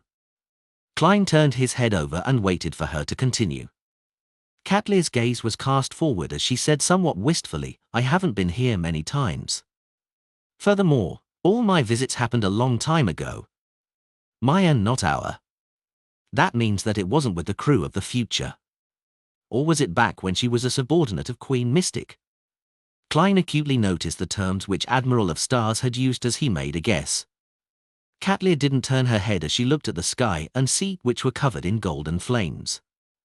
No one knows where the ends of these waters are. Nor does anyone know how wide it is. Do you know what's most dangerous about this place? I should have gotten a Rhodes to give me a more detailed explanation. Klein honestly shook his head. Previously, he had nearly been caught by a demigod of the true creator. He had only survived thanks to the die of probability, therefore, in the past 2 months, he didn't dare bring the radio transceiver back to the real world. He was afraid that the true creator, who was closely watching the region, would sense it. Hence, he didn't have an opportunity to contact Rhodes. His original plan was to seek out Will Osseptin's help through the paper crane once he approached the dangerous waters and understand the corresponding dangers of the environment. To his surprise, they had encountered King of Immortality Agalito, and the future didn't give him any time before they arrived at their destination. Behind the thick glasses, Cat Lear's black eyes with a purple hue glazed over for a moment. There are many ruins floating here. There are all kinds of mutated monsters. Among them include many demigods who have lost control or ancient evil creatures. This isn't the most dangerous part. If it's only because of this, these waters would have become a hunting ground for the 7 churches, a treasure trove for them to obtain high-sequence ingredients or items. Of course, there are many monsters and evil creatures who have lost control here, but they might not be real. They can kill us, but they might not leave anything behind after they are killed. Upon hearing this, Klein made the connection to the dragon of imagination, Ankwelt. This dragon king could conjure anything through his imagination. Could it be that these waters were where the ancient gods of the Second Epoch fought? Klein nearly frowned. Cat Lear said with an ethereal voice as she continued, "Here, you will never guess what dangers you will encounter next. Perhaps you will just melt while approaching a ruin, turning into a wax-like monster. Perhaps you might turn into a rock amidst the storms from slightly deviating from the explored sea routes and end up shattering to pieces. To beyond us at our level, that is the greatest danger." Klein turned his head slightly as he sharply asked, "What about beyond us that surpass our levels?" Cat Lear sighed and smiled. "The waters here are filled with a voice that shouldn't be heard. The higher the sequence, the easier it is to hear it. Therefore, most demigods who dare explore these waters have ended up with problems. They either went mad or lost control, ending up lost here forever. It's no wonder the 7 churches don't send their experts here to reap the harvest. Most of them ended up with problems. Which means that there are a small number of demigods that can survive here." Enlightened, Klein looked out the window again. At this moment, the future had closed in on the ruins. Suddenly, a loud and clear panting was heard by everyone. Lord of the Mysteries Chapter 648. Check for news stories on no/v/l/bin.c0m. Translator, Atlas Studios. Editor, Atlas Studios. Whoosh! Gasp! The loud panting sounds entered Klein's ears in a slow and rhythmic manner. It left a chill running down his spine as he felt an inexplicable sense of horror, but he didn't feel any dangerous foreboding. it wasn't only him. Catlear, Frank Lee, and the other pirates also heard the panting sounds. They either turned their heads, looked outside, raised their weapons, or were on high alert, showcasing their rich experience. After trying to discern the source, Klein discovered that the intense panting stemmed from the ruin ahead of them. It originated from a spot between the peak made of stones and stone columns. At that moment, bloodless Heath Doyle floated out of the shadows. He clasped his head and softly grunted in pain. "There's a corpse! There's a corpse there!" Corpse? A corpse that pants loudly? Klein's thoughts raced. Catlear, who had subconsciously removed her heavy glasses and looked towards the ruins, had her expression suddenly turned solemn. She turned her head towards the pirates in the dining hall and said, "Quick! Quickly circle around that area and do not approach it." Her voice contained a magnetic allure that jolted everyone awake. The sailors rushed out of the dining hall and headed for spots that needed help. Under Navigator Ottolov and Bosun Nina's instructions, they adjusted the sails and changed direction, passing by the ruins from a relatively great distance. Only when the peak formed by stone and stone columns vanished beyond the horizon did bloodless Heath Doyle lower his hands, his expression no longer in pain. Upon seeing this scene, Klein narrowed his eyes. He felt that this Rose Bishop, the second mate of the future, might be a huge latent risk on this voyage. This wasn't because of his contempt towards Beyond Us of the secret suppliant pathway, but a judgment he made from combining the Admiral of Stars' description and how Heath Doyle had reacted. Just now, Heath Doyle was the only one in pain while everyone heard the loud panting. He instinctively believed that there was a corpse buried in the ruins, and Catlear's reaction after her observation proved his words. That means that even if Heath Doyle doesn't proactively listen to the true creator's voice, just by having the beyonder powers of a listener is enough to make him hear more than the average person and most low and mid-sequence Beyonders in ordinary environments. Hence, he was affected the most and obtained more information on the danger when we encountered the panting sounds while being sufficiently close to the source of the sounds. Here, it doesn't mean that problems can be resolved by avoiding similar ruins. Because according to Catlear, these waters are filled with voices that can make a demigod lose control, voices that shouldn't be heard. If Heath Doyle were to be in an inadequate or overly adequate state one day, he might end up hearing those lethal whispers. Similarly, even if a Sequence 6 Rose Bishop is inferior to a demigod who is good at listening, the gap can't be too huge. In terms of the die of probability, just 2 points, not 1 point, is enough to have Heath Doyle hear voices he shouldn't hear, to go mad or lose control. I have to warn Hermit, even though she should have long figured this out and made the corresponding preparations. Klein retracted his gaze and heard his stomach groan softly. He had yet to have breakfast. At this moment, beer was splashed across the floor. Butter had been splattered everywhere. All kinds of food, roasted fish, toast, white bread, were strewn across the floor or hanging off of something. All of them had become somewhat dirty. It should still be edible by peeling off the outer layer. Klein looked at a piece of bread that was leaning on a table leg, in a dilemma on his course of action. This was at odds with German Sparrow's persona. When he decided to wait for lunch, Catlear instructed the chef, "Prepare breakfast for the rest once more. Leave this to Frank. Perhaps he has uses for it." "For the rearing of monsters?" Klein lampooned inwardly. After a while, he finally had breakfast, which wasn't as sumptuous as before. It was a smoked pork sausage and 2 utterly burnt toast, as well as a cup of unsedated light beer that was treated as water. Due to them traveling through very dangerous waters with the possibilities of mishaps happening at every turn, Klein showcased his eating skills from back when he was studying in college. He only spent 1 to 2 minutes to finish the breakfast, just like he did back in his college's mess hall. He left the pirates' dining hall and came to the deck. He was having an after-meal stroll while also observing his environment. At that moment, the sea still appeared as though it was illuminated by a midday sun, as it was colored gold.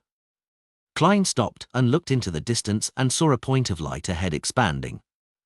Under the sun's illumination, the point of light was producing coruscating, multicolored lusters due to the refraction. It was like a gigantic and transparent gem. As the future continued forging ahead, the point of light gradually revealed itself. It first parted before becoming clear. It was comprised of 4 gigantic columns made of pure diamond. They were like legendary columns that held up the sea. They extended downwards and stably stood there, holding up a sizable floating island. Above the floating island, the soil was charred black without any hint of greenery. In its depths, the lights had such an abnormal brightness that it outshone the midday sky. Suddenly, there was a long screech that was emitted from the island. It was loud and unrestrained, but it gave people a hair-raising sense of danger. Before long, Klein heard the galloping sounds of horses as he saw 2 steeds that seemed to be tempered from gold rush out of the floating island. Behind it was a beautiful chariot, which was similarly made from gold. At this moment, Katlia's voice was amplified as she hurriedly had it resound in every corner of the future. "Look down! Don't look at it!" Klein was never one to put on a brave front. He subconsciously lowered his head upon hearing those words and looked at his leather boots.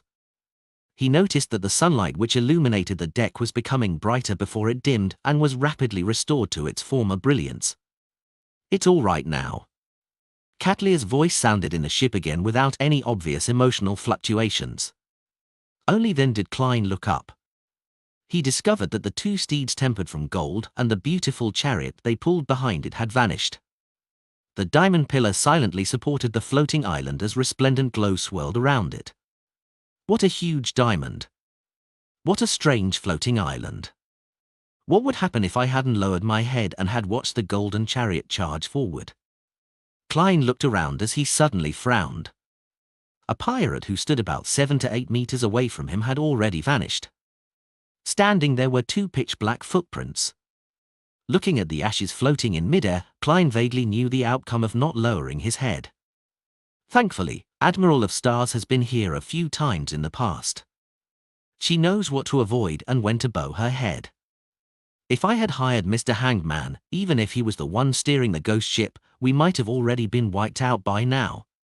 No, if the future hadn't arrived at its destination ahead of time without giving me any time to prepare, I would have long sought out Will or Septin's advice.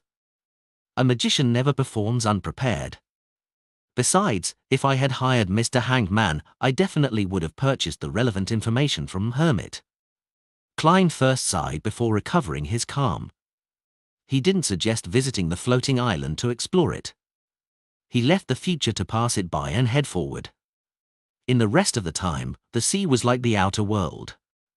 There were only the undulating waves, the vastness, silence, and endlessness. Klein occasionally saw fire embers floating on the surface of the sea, but he didn't find any signs of marine creatures, including mermaids. Time ticked by, and lunch was soon underway. Just as Klein was about to leave the deck for the dining hall, he suddenly realized that his surroundings had darkened.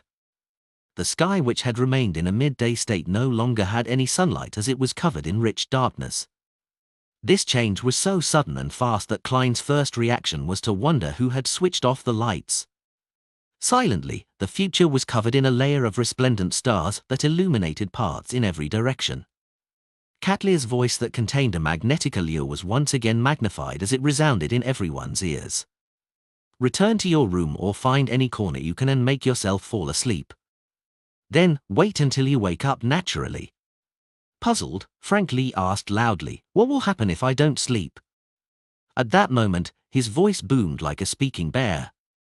Katlia stood behind the window of the captain's cabin and said, "When we wake up, we will find you gone, never to be found again." "The night here is that terrifying?" Klein was curious, but he had no thoughts of attempting to stay awake. He returned to his room, and using the starlight which hadn't been extinguished on the future, he unfolded a paper crane and picked up a pencil to quickly write. What should be taken note of when traveling to the dangerous waters on the easternmost front of the Sonia Sea? Where can I find mermaids there? Putting down the pencil, he folded the crane. Without taking off his coat, he lay in bed and, with the help of cogitation, quickly fell asleep. In a hazy world, he suddenly jolted awake, clearly knowing that he was dreaming. No one is infiltrating it. Klein surveyed his surroundings and found himself on a mountaintop. Behind him and to his sides were black, cloister-like buildings. Ahead of him was a withered tree and a protruding boulder. On top of the boulder, Katlia sat alone. She hugged her knees and leaned her body forward as she stared at the mountain opposite them. She was still dressed in the black classical robe that exuded an air of mystery. Her expression wore an indescribable look of confusion. At that moment, she didn't move at all. It was as though she was a stone sculpture. Why is she in my dream? Klein took a few steps forward and leaped onto a boulder. Before he could ask, he was stunned by the vast scene before his eyes. It was a feeling that struck a blow to his body and soul. In front of the boulder was a bottomless cliff, and across the cliff was a mountain which was covered with countless palaces, spires, and majestic city walls. These buildings were opulent and stacked in circles. Just one of them was abnormally huge and didn't resemble a human's residence. Combined together, it had an indescribable sense of epic proportions that seemed legendary or mythical.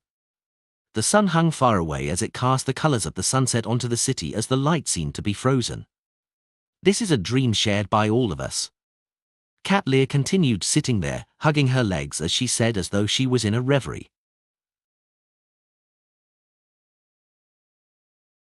Lord of the Mysteries Chapter 649. Translator, Atlas Studios. Editor, Atlas Studios. A dream shared by everyone? Klein repeated Katlia's words inwardly as he slowly realized the situation he was in. Nighttime in these dangerous waters would connect the dreams of all living creatures. And any creature that didn't sleep would lack the necessary protection, as their soul bodies weren't in the dream. As such, they would suffer an unknown attack. As for why such an attack would lead to one's disappearance and not instant death, Klein, who hadn't actually experienced it, had no grounds for speculation. Check for news stories on no/v/l/bin.c0m. As his thoughts raced, Klein retracted his gaze from Katlia's body, recasting them onto the magnificent city on the opposite cliff. He thought out of curiosity. If this world can really be formed from the connection of dreams from all the local creatures, who could have imagined such an unimaginable city? He observed for a few seconds before asking, what is its name? What's the name of this city that can only exist in myths and legends? Katlia stared ahead in a daze as she spoke as though she was in a reverie. No idea. There will be a chance of seeing it every time we enter the dream, but it's impossible to approach. She said that it resembles the Great Twilight Hall in Fasak.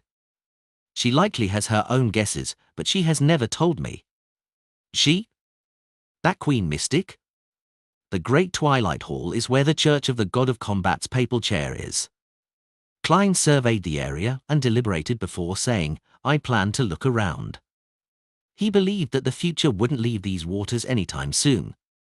He would definitely encounter more knights and enter this dream world several times. Therefore, to defend against any accidents and to obtain intel, it was necessary for him to explore the area.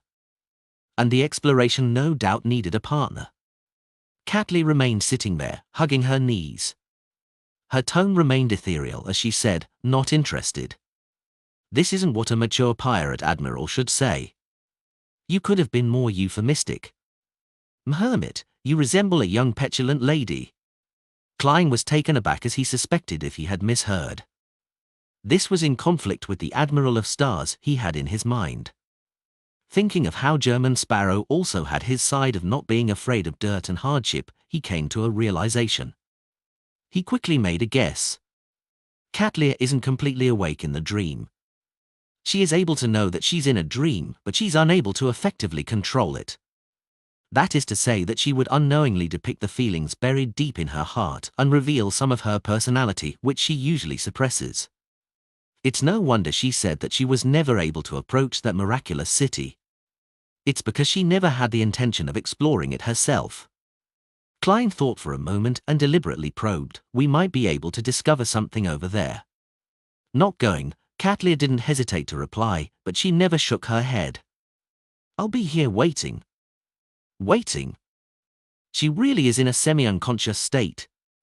Klein made the judgment based on her reaction and tone. He didn't waste any more time and turned to leap off the boulder. Pa! Klein's feet stepped on the ground as he subconsciously looked back. Katlia remained sitting there hugging her knees. There wasn't anyone around, and the congealed sunset from the city opposite her shone over, producing a long shadow for her, blending with one of the shadows produced by withered trees. A gentle mountain breeze blew as the black figure gently shook. Katlia didn't move as she stubbornly waited on the spot.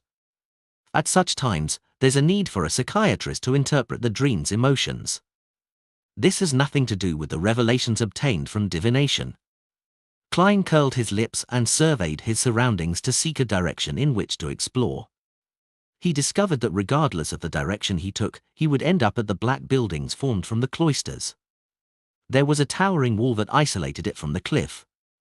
No matter how the exploration was made, one had to pass by the cloister unless one jumped down the cliff.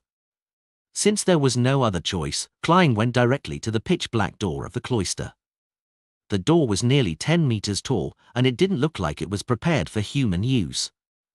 Klein sized it up for a few seconds, took a deep breath, and extended his hands to push at the ends of the door. A creaking sound followed.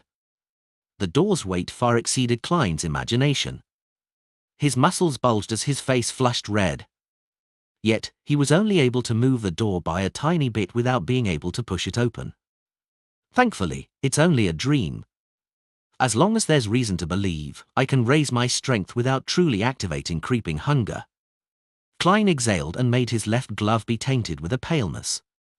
In the midst of dark green sparkles, he obtained the strength of a zombie. His arm turned thicker as his leg swelled. Screech!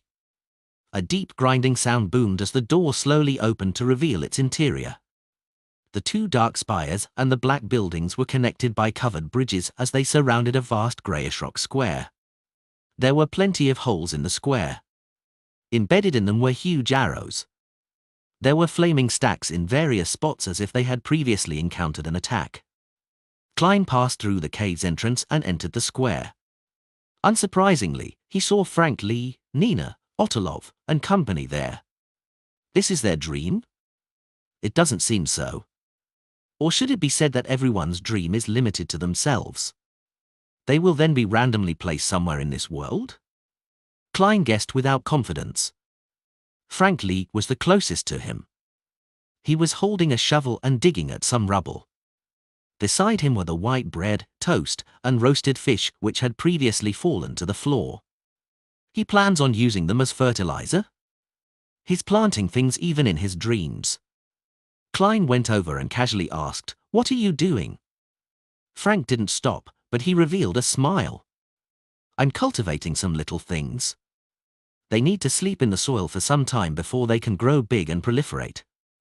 "What's their use?" Klein asked, both worried and curious. Frank beamed and said, "They're a crossbreed of fungus. It can make bulls produce milk. This way, we can obtain more milk, allowing more people to drink good milk." "Spare those bulls?"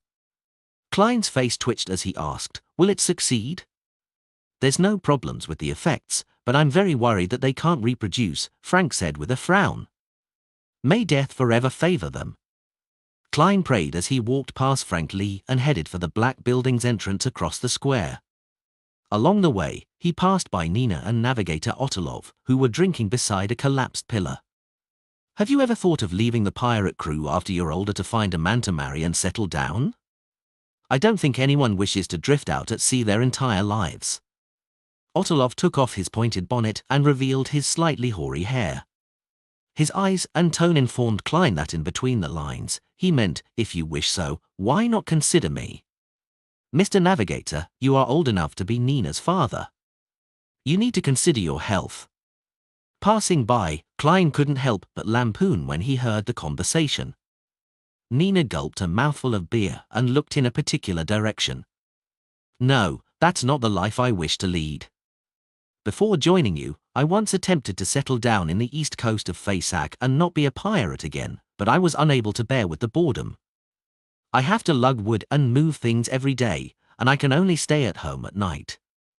I'm not allowed to go to the bar or go out hunting in the wilderness. Such a life seems constant and unchanging. Furthermore, I suffered all kinds of criticism, tolerating those irritating people. I have to worry about the cops even if I wish to beat them up. It's still better on the ship." Although it's boring most of the time, we can often go to different places and encounter different matters. Heh heh. Even the most boring times can wreck those fellows, training them into passable pirates. I can also tell them that the one who performs the best every month can spend the night in my room. Then, I'll watch them excitedly enjoy the torment. Of course, spending the night and having sex are different. It depends on my mood. A true female pirate. Everyone wishes for something different. Klein neutrally gave a comment and didn't believe that there was anything wrong with Nina's ideas. I won't disagree with her choice, but if she often kills, engages in arson, and plunders, I don't mind using her head to exchange for a bounty the next time we meet.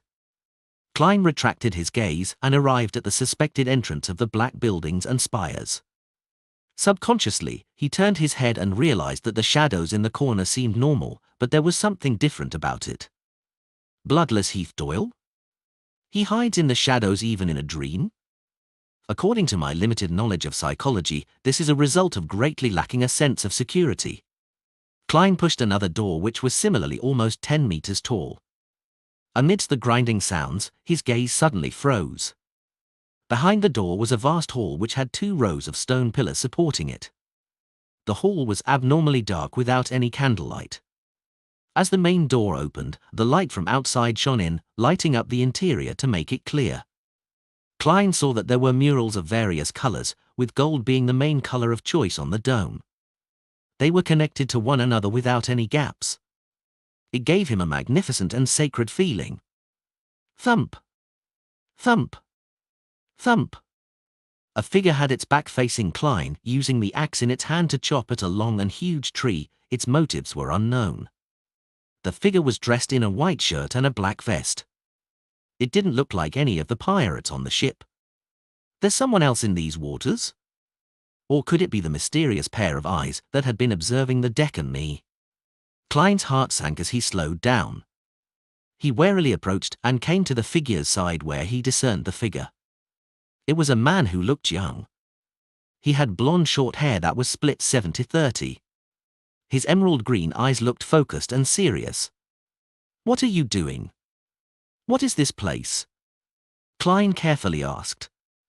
He intuitively believed that the person wasn't the owner of the mysterious eyes. The young man raised his hand to touch his earlobes without turning his head. Why are you asking these questions? My ship has sunk, and I'm busy making a canoe for myself. I don't have time to speak to you. Klein thought before asking, who are you? Who am I? I'm the unlucky Anderson. Ever since I saw that mural, I've been plagued with bad luck. The young man pointed in a direction. Tracing his finger, Klein saw a mural. The mural depicted a sea of fire that split in the middle to produce a path. On the path, there was a long line of people.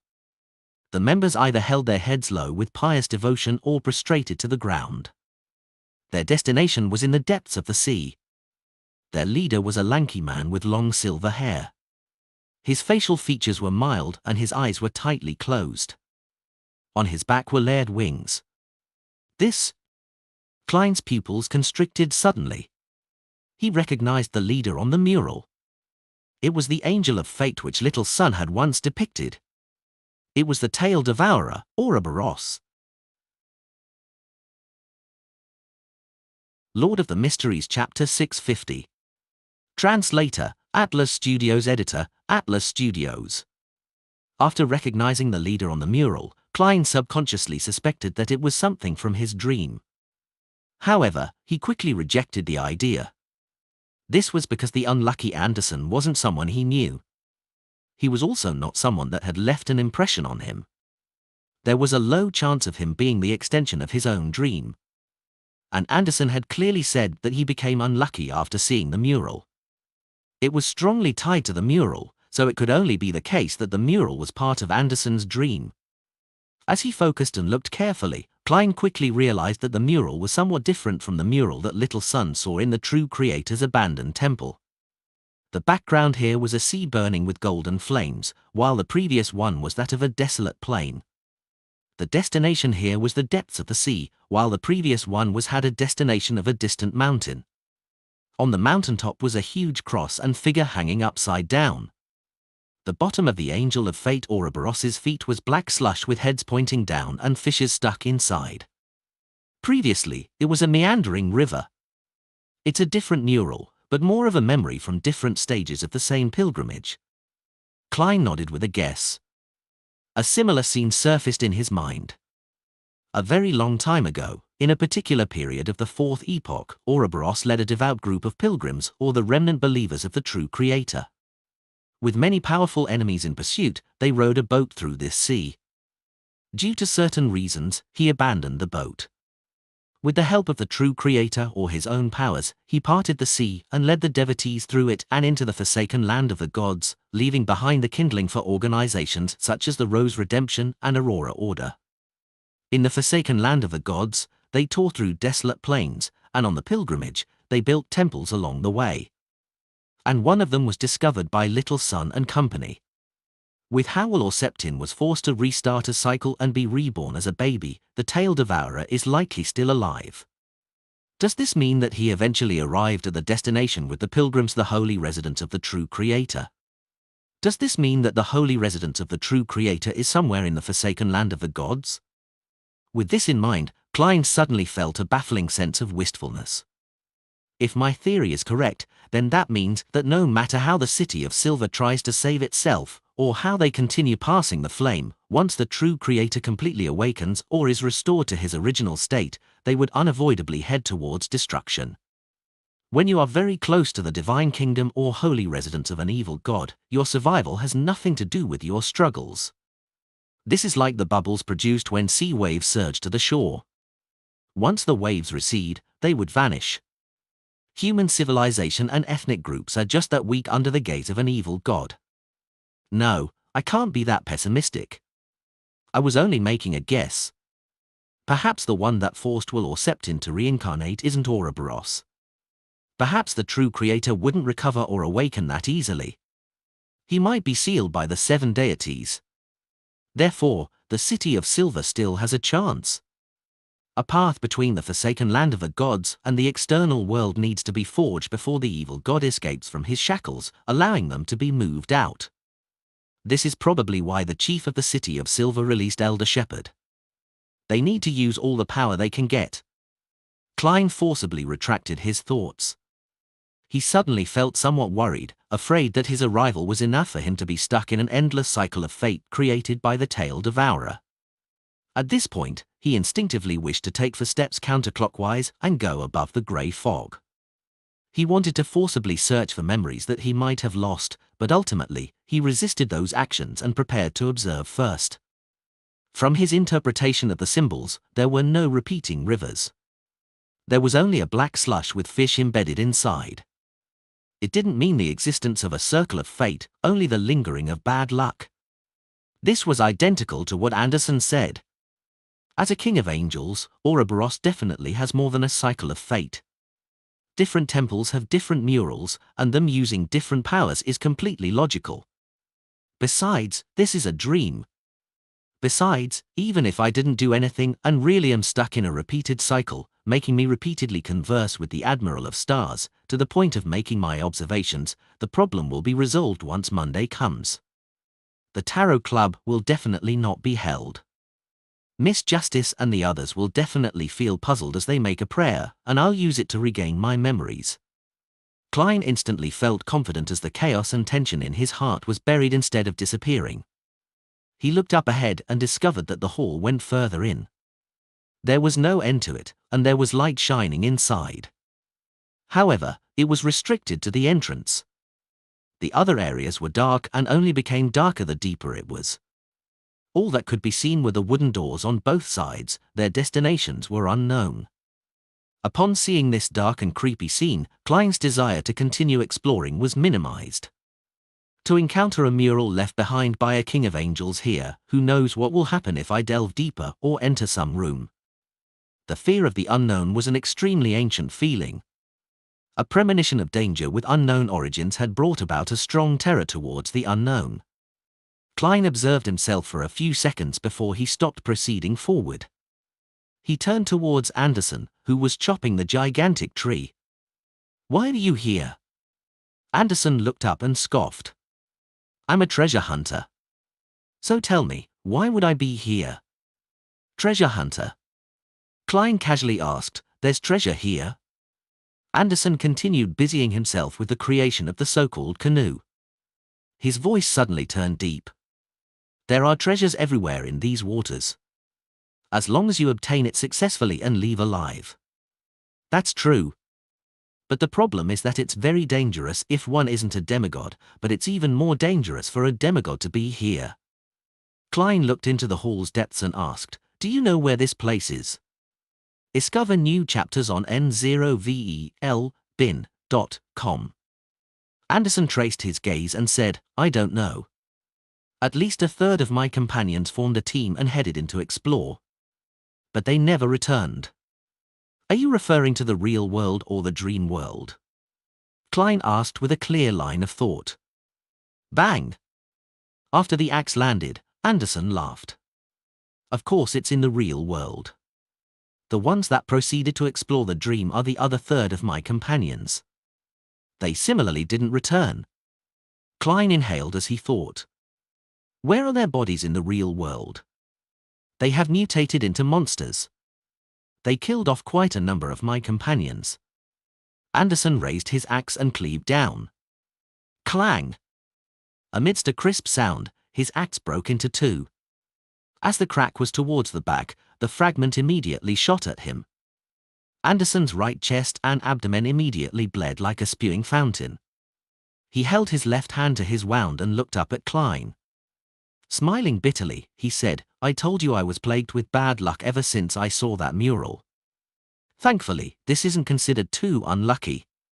At the very least, they didn't destroy my ordinarily handsome face. Are such descriptive terms supposed to be used that way? Klein looked at Anderson quickly pull out the fragments from his body as he handled the wound and consumed some medicine. He discovered that Anderson was unfazed, and the skill involved in his actions meant that he had already gotten accustomed to it. Klein had a single hand in his pocket as he played with the coins in it. After some deliberation, he asked, when your companions began the exploration, were you part of the group that stayed behind to study the mural? Anderson was taken aback as he inserted his medicine bag into his belt and wiped his mouth. No. I was part of the group that did the exploration. As he spoke, he grinned and revealed a genial smile. This? Klein's pupils constricted as he bent his back slightly and raised his left palm. At this moment, blinding sunlight illuminated everything in a dazzling white. Then, it dimmed and vanished. Klein naturally opened his eyes and discovered that the outside had been restored to the midday state. He took out the pocket watch in his inner pocket and opened it. Only half an hour passed. This night is rather short.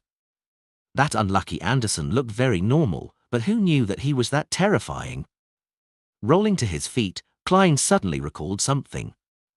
Snake of Fatewell or Septin had yet to reply to him.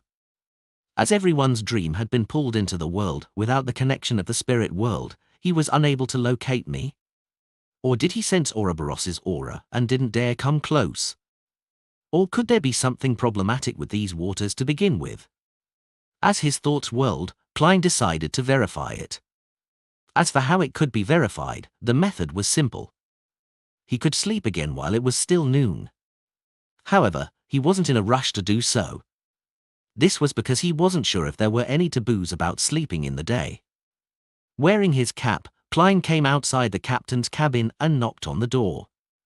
After 3 knocks, he retracted his hand and patiently waited. Before long, Katlia opened the door. She no longer looked as lost as she was in the dream. She had worn her heavy glasses once again.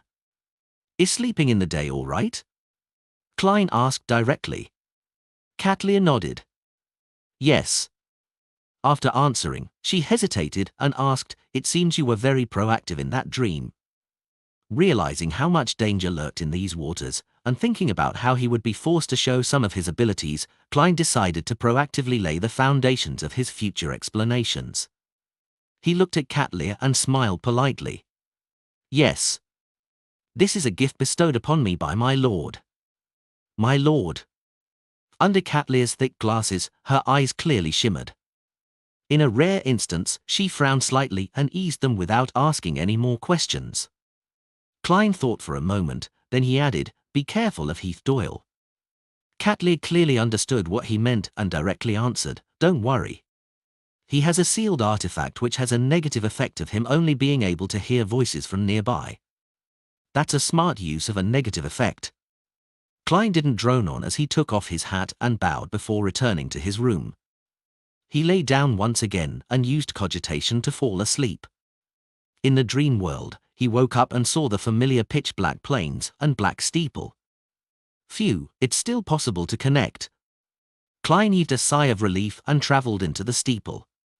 In the usual place, he saw the scattered tarot cards and the new words. There's plenty of dangers there, the most dangerous being the dream that happens when night falls. It isn't about the disappearances if you do not sleep, but there's one thing to remember. Do not explore that dream. Absolutely do not explore that dream. Since there's not enough space, I won't explain why. Alright, it's just a joke. The reason is that the area contains some of the dreams left behind by a deity. Lord of the Mysteries Chapter 651. Translator, Atlas Studios. Editor, Atlas Studios. Upon seeing Will or Septin's warning, Klein first found himself blessed with good luck. Thankfully I didn't court death and continue the exploration. He didn't hesitate to heave a sigh of relief. Although he had seen the mural related to Ouroboros, as well as the terrifying monster, Anderson, who mutated for some unknown reason, he didn't actually physically get himself into a dangerous situation. I wonder if I'll randomly appear in a region in the next dream, or will it continue from before? If it's the latter, the best choice of action is to not disturb Anderson so as to avoid agitating him. I'll just walk the same way back and leave that black cloister. Klein retracted his gaze and continued reading. Apart from the dream, the other things aren't that troublesome. As long as you don't attempt to approach those ruins, directly look at the thing that flies in the sky at midday, or challenge the storms that give ample warning, then it wouldn't be a problem if you follow the safe sea routes that have been verified by others. As for mermaids, just keep cruising forward and you'll ultimately encounter them. This is because, at their levels, they will only live in relatively safer areas, and there aren't many such areas. Finally, I hope everything goes smoothly. Sincerely, your friend who might be often in deep sleep due to reaching a critical stage in his maturing development.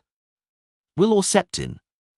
The final sentence was long and somewhat awkward sounding, but Klein instantly understood what the snake of fate meant. Before I'm born, don't disturb me unless it's something extremely important and critical. I'll try my best. Klein replied inwardly without any assurance. If he successfully advanced, then it might not take long before he had to seek Will or Septin's help in finding the sequence for potion formula for the seer pathway. Being more confident with finding mermaids, Klein immediately left the dream, wore his hat, and headed for the pirates' dining hall. Due to the dream's disturbance, most of the food had turned cold, but the pirates still had a great time eating. After all, no one died. Since no one died during this mystical encounter, they naturally felt great that they had something to brag about. Do you want a cup of milk? Frank Lee held a plate and sat opposite Klein, asking warmly. Recalling the conversation in the dream, Klein firmly shook his head with a deadpan expression. Inwardly, he was very worried that the milk on the ship were all Frank's experimental products. Frank didn't mind as he gulped a mouthful of milk. I remember telling you about those little things in the dream? Yes. Klein cut through a dragonbone fish that was cooked in sauce, and he stuffed it into his mouth. This kind of fish was well known for having few bones. Most of the time, it only had one main bone. In Backland, due to its various species, they were considered a mid at a high-end delicacy, but east of the Oravi Island, in the periphery of the safe sea routes, they could often be caught. Frank chuckled. My description back then was a little inaccurate. Their true purpose was to successfully produce milk even when they aren't in a state capable of lactation, regardless of whether they are male or female. As long as they consume it, they will produce milk and return to normal once they aren't fed. This way, the milk cows don't have to suffer any torture. This way, it becomes fairer for men and women to bring up their children. It will be beneficial for women to head out for work. Wait, why are you telling me this? Klein nearly failed to maintain his persona as German Sparrow. At that instant, he felt that the nickname of Crazy shouldn't be German Sparrow's, but Frank Lee's. He's actually someone who supports equality between men and women. However, his means are a little terrifying. That's right. The Church of Mother Earth is like the Church of the Goddess. They believe that women should have the same standing in society as men. However, they place more emphasis on reproduction, treating it as the holiest matter. Among the 7 churches, the Church of Storms and the Church of the God of Combat are most biased towards men. The Church of the Sun is next. As for the Church of the God of Knowledge and Wisdom, they are different from the other churches. They discriminate based on intelligence. The Church of Steam is neutral and has even worked with the Church of the Goddess to encourage women to head out for work due to the need for more labor in the development of industry. Klein instantly had the differences between the 7 churches flash past his mind. He looked up and glanced at Frank Lee as though what he had just said was something trivial.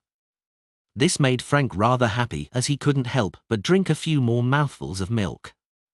After the pirates finished their lunch in batches, Katlia pushed open the windows to the captain's cabin once again. Using magic, she amplified her voice. There's an island 1.5 nautical miles ahead of us. We will dock there and wait for the storm to pass. In these waters, every time there's a switch from noon to night time, there's a possibility of a terrifying storm occurring. I cannot confirm when it will happen, but I believe it's safer for us to wait for it to pass before we continue our voyage. She went into the details a lot more than in the past, as it wasn't a sudden occurrence, and there was plenty of time. One of the things people at sea feared the most was a storm, therefore, no one objected to it. They went according to Katlia's instructions. Under Navigator Otolov's and Bosun Nina's guidance, they nervously prepared to dock. And this made Klein confirm one of the matters that Will Orseptin had mentioned. Do not challenge any signs of a storm. Before long, an island covered with gigantic trees appeared ahead of the future.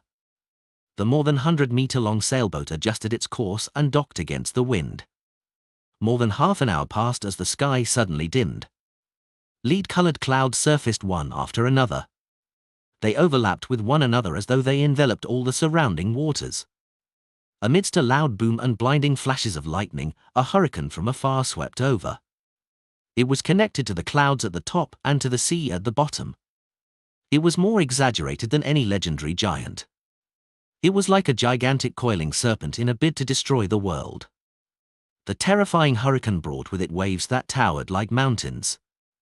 Lightning that branched out like trees and didn't stop because of the incoming storm.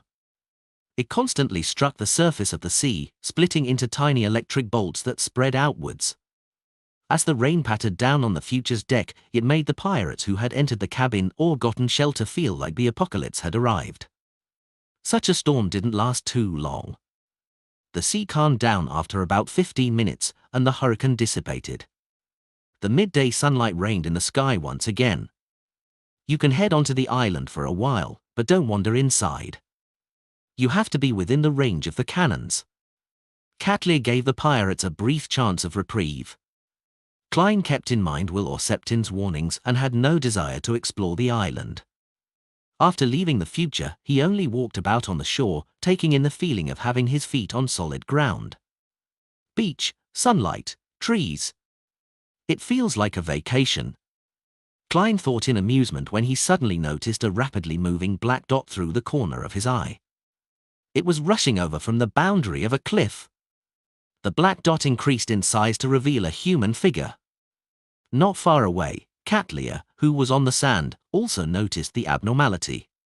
She half turned around and took off the heavy glasses on her nose bridge. The figure with emerald-colored eyes approached. He was wearing a white shirt, a black vest, and trousers. He was of medium build with his blonde hair split 70-30. Anderson. The unlucky Anderson. Klein instantly recognized him. The person was none other than the terrifying Anderson in the dream world. It was the Anderson who said that his companions never returned after they proceeded to explore the hall, but had claimed to be a member of the exploration team. At that moment, Anderson raised his right hand. Without any hesitation, as German Sparrow, Klein took out a charm and chanted a single word in ancient Hermes. Check for news stories on no/v/l/bin.c0m. Storm.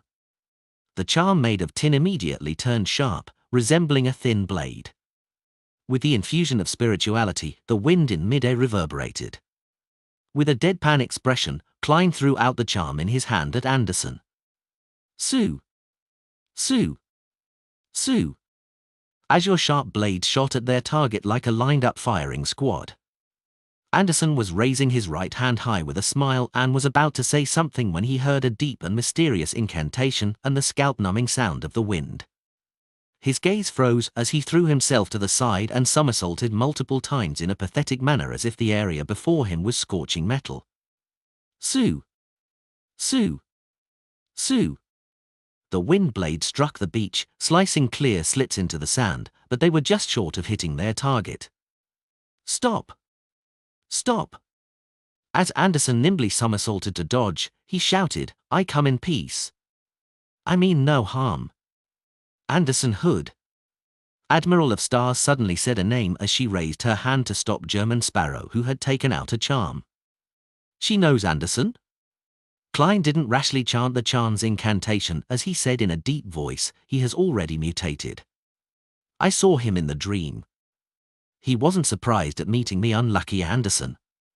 This was because the pirates were all in the same area during the dream. They were all very close to one another, which also meant that Anderson, who wasn't too far away, was also very close to the future. No. Not at all.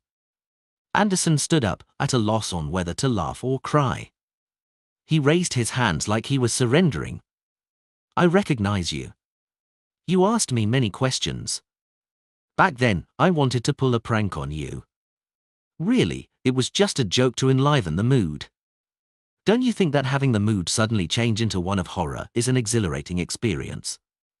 Of course, I'm referring to the target and not myself. If I had participated in the exploration, how could I still be alive? That is what I'm worried about." Klein didn't believe his explanation. Anderson shrugged and said, "I was preparing to explain that the moment I said that.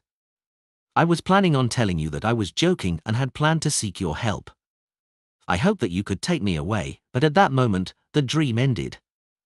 Damn it, I was really too unlucky. It does comply with the traits of being unlucky." Klein silently muttered. He planned on flipping a coin right there and then to test him with divination when he suddenly heard Admiral of Stars Catlear say, "Listen to what he has to say. He's very famous in the Fog Sea. He has the nickname Strongest Hunter."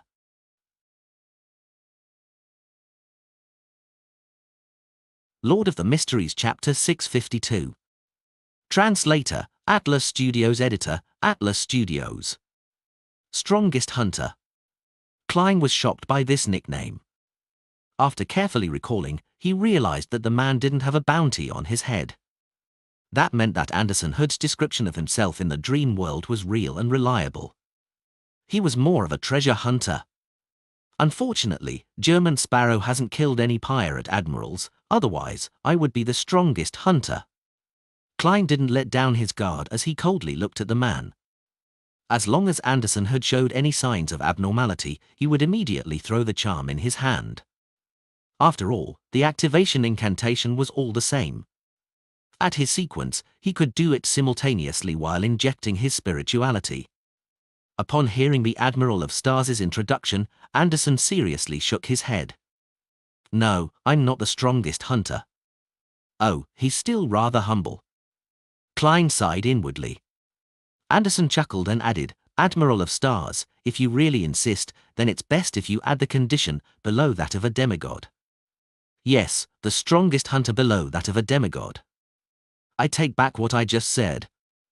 The corners of Klein's mouth twitched indiscernibly. Seeing no response from the Admiral of Stars, Anderson naturally lowered his arms. "These waters are very dangerous, but it contains many treasures. In this regard, I believe the two of you are very aware. In the past, many adventurers, or more precisely, treasure hunters, have entered these waters to seek our fortuitous encounters, but most of them didn't leave these waters alive. I'm talking about most, so there are always some lucky ones who can obtain items and ingredients while successfully leaving. The treasure hunting team I was in was organized by two treasure hunters who are experienced in this area. They claim to be very aware of which ruins are not to be explored in the first half of the safe route and which ruins could be attempted.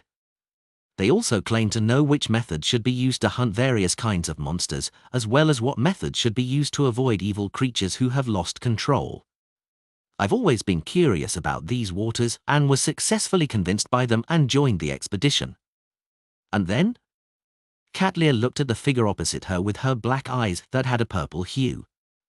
Anderson sighed and said, "It was very smooth in the beginning, as smooth as it can be. We avoided danger and obtained many of the relics left behind by former explorers, and we also hunted some monsters and obtained several ingredients. Everything changed when we discovered a strange temple on a submerged island. There were many murals which remained intact. This gentleman has also seen it in the dream world." He used his chin to gesture at Klein. "That's not important," Klein replied calmly. Anderson shook his head and smiled bitterly.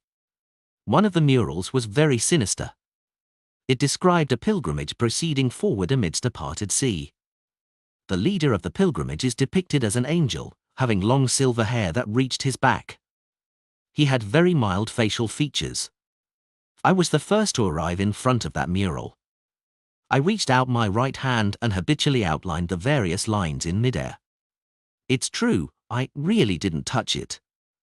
I was at least 5 centimeters away, but to my surprise, the angel in the mural suddenly opened his eyes. "Your nickname as the strongest hunter must have been forced as a result of you attracting too many problems." Klein scoffed silently without any sense of pity. "Silver-haired angel?" Catley asked in return. "Yes, but I'm not sure which angel it is. At the very least, he hasn't appeared in any of the portraits of the 7 churches. Of course, the mural artist might have casually added it, and it might not be real." Anderson was just about to raise his hand to comb his hair when he discovered that the man wearing a round neck shirt, a brown jacket, pantaloons with a dark-colored cap was coldly staring at him. It appeared as though any abnormal action would result in the man attacking without hesitation. But at that moment, Klein was thinking about something else. This fellow is very professional when it comes to art. At the very least, the typical person wouldn't be able to know of so many religious portraits. Katlia, who didn't receive an adequate answer, immediately turned her head towards Klein, her gaze filled with an inquisitive look. She had just heard from Anderson that German Sparrow had seen the mural. Check for news stories on no/v/l/bin.c0m. Perhaps, this member of the organization that has been gifted by the Lord can recognize the angel. Katlia had an inexplicable feeling that German Sparrow might really know the answer. Considering how Hermit would be able to obtain the answer at the next tarot club from a casual question, Klein didn't hesitate to simply say, "Tail Devourer Ouroboros." Tail Devourer Ouroboros? That angel of fate? That king of angels? Katlia unknowingly pursed her lips as the purple hue in her eyes turned slightly more obvious. The last time she had heard this name was from the Tarot Club, thanks to Miss Justice. And that was her first time learning of the existence of the Kings of Angels. She never expected to obtain clues of them in the real world in just a few months. Tail Devourer Ouroboros? Anderson ruminated over the name in a daze. Klein didn't speak further, showing his disinterest in explaining. Seeing how the Admiral of Stars wasn't speaking a word, Anderson could only laugh and continue, "I thought I was hallucinating back then because the mural didn't show any abnormality after that. Following that, our team fractured into 2. Most of them were frightened by my account and believed that they shouldn't continue exploring the temple. The remaining third desired to obtain more treasure and began setting off deeper into the temple. We waited an entire day and switched night a total of 3 times, but we didn't manage to see them return. We were all outstanding treasure hunters, so we knew that something must have gone wrong. After making some confirmations, we didn't dare stay any longer or wait. We immediately left the temple and got onto the ship to return the way we came. We had already received plenty, and we didn't wish to take any more risks.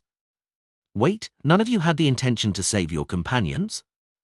Yes, a treasure hunting team that is temporarily put together will only bother with themselves and the few friends they are familiar with when they encounter danger. According to my experience, those companions of yours that vanished might be eating the fingers of corpses. Klein lampooned and didn't reprimand Anderson. Anderson sighed again and said, after leaving that temple, I discovered that there was something abnormal about myself. On the one hand, I became very unlucky, with everything I do failing. Even when drinking light beer in silence, I'll realize that someone had used a beer barrel as a toilet and pissed in it. Well, that's not what I encountered. It was my companion.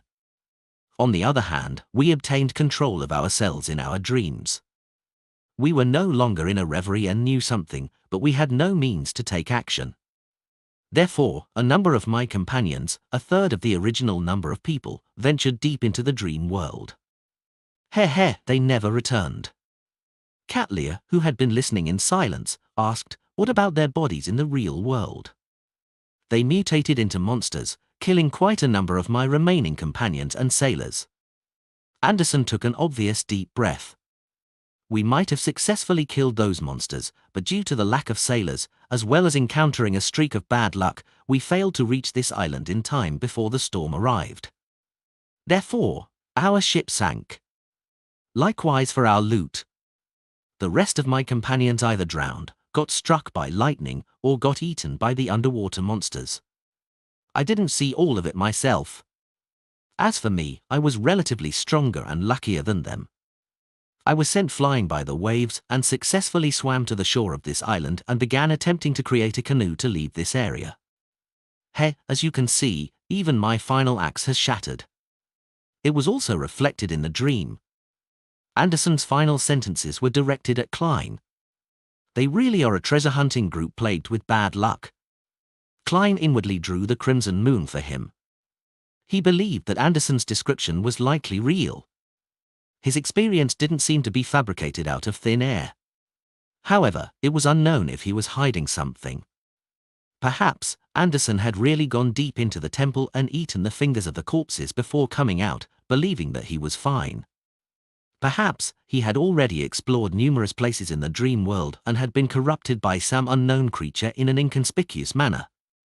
After Anderson had finished recounting his experience, he smiled at Catleya and the man who he didn't know the name of. Do I have the honor of being a passenger on your future? I will pay for the fare. He looked as if payment wasn't a problem at all. Catleya once again turned her head to the side towards Klein, as though asking if he would accept. This is to say that you are leaning towards accepting his request?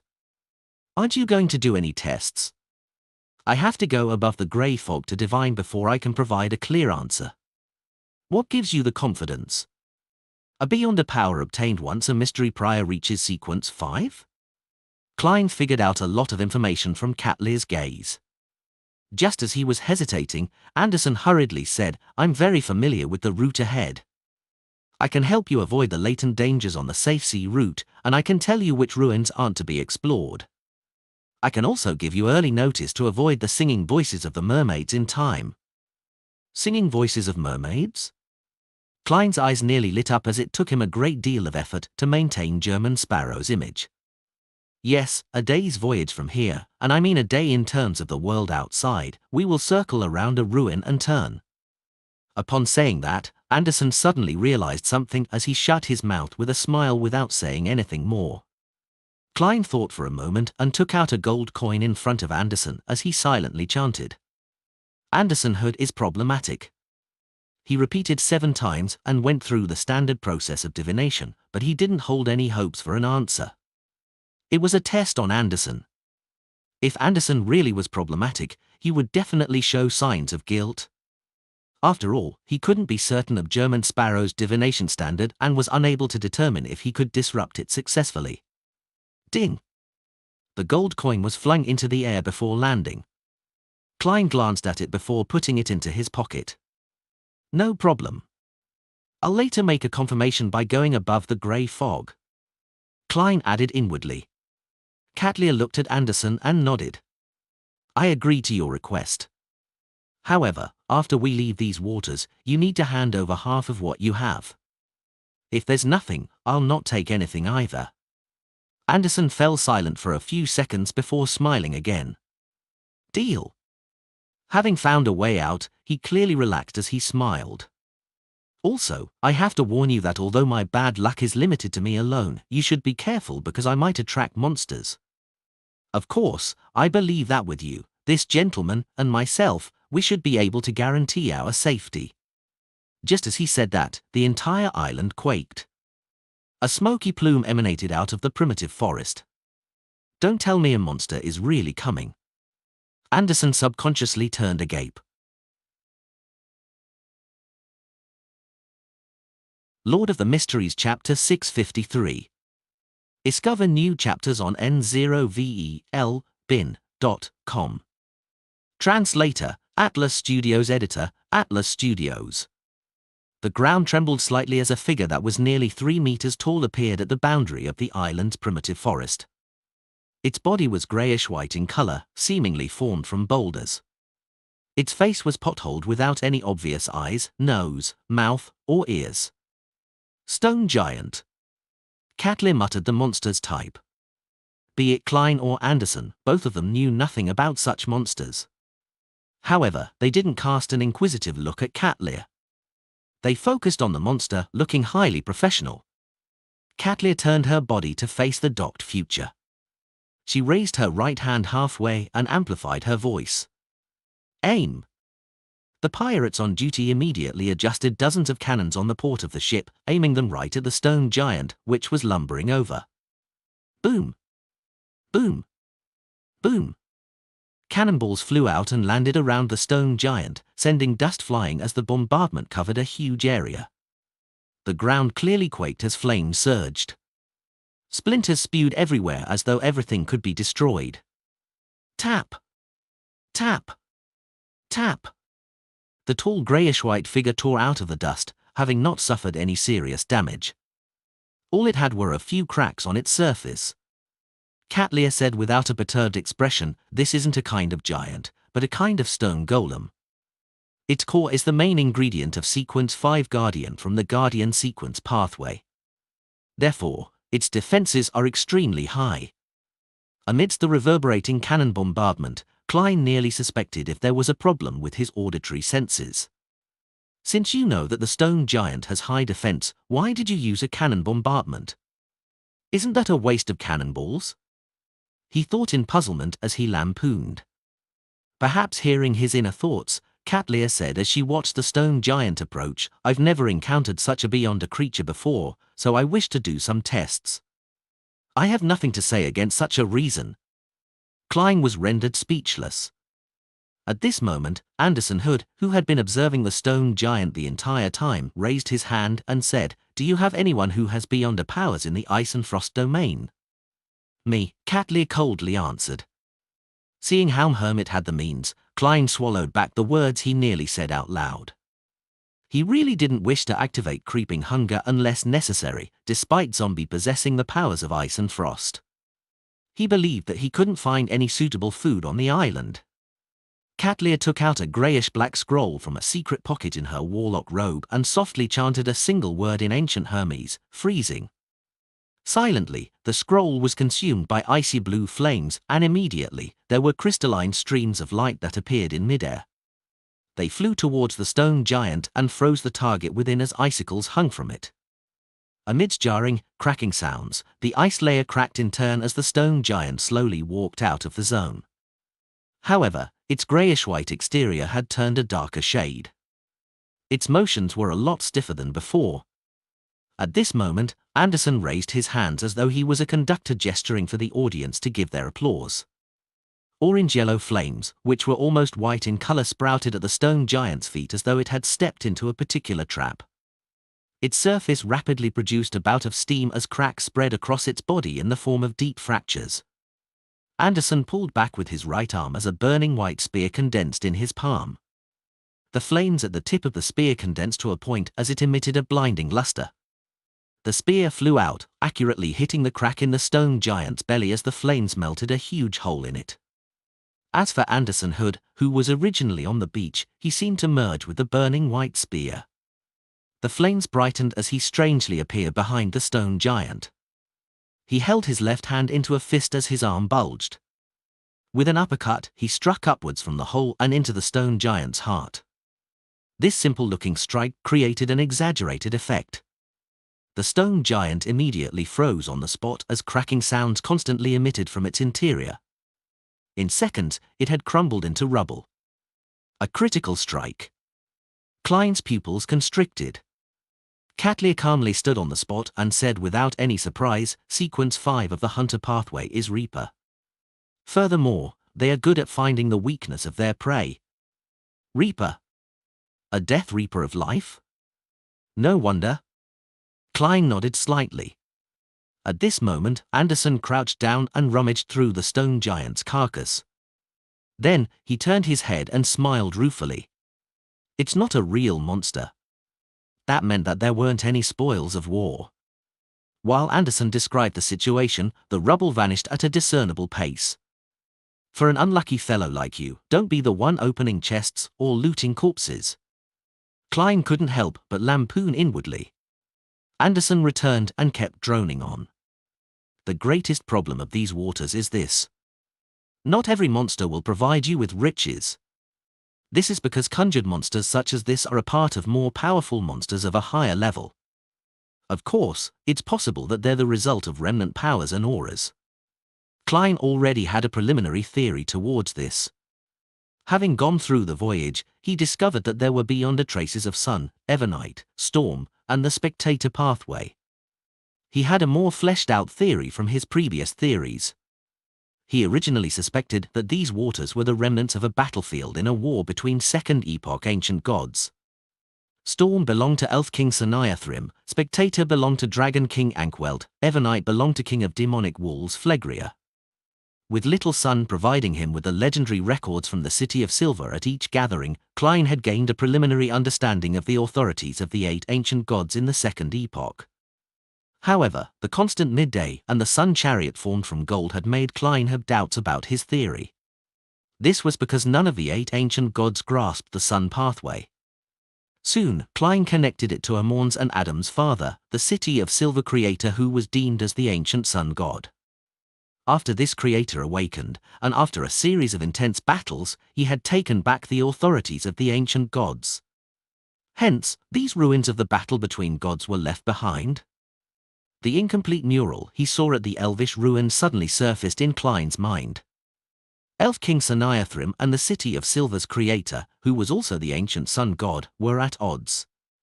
As his thoughts wandered, Anderson had returned to his chuckling state. He looked at him and said, "How do I address you?" German Sparrow. Klein simply gave his name. German Sparrow? Anderson was first taken aback before recovering. I've heard of you. You're the adventurer who nearly successfully hunted Vice Admiral Ailment.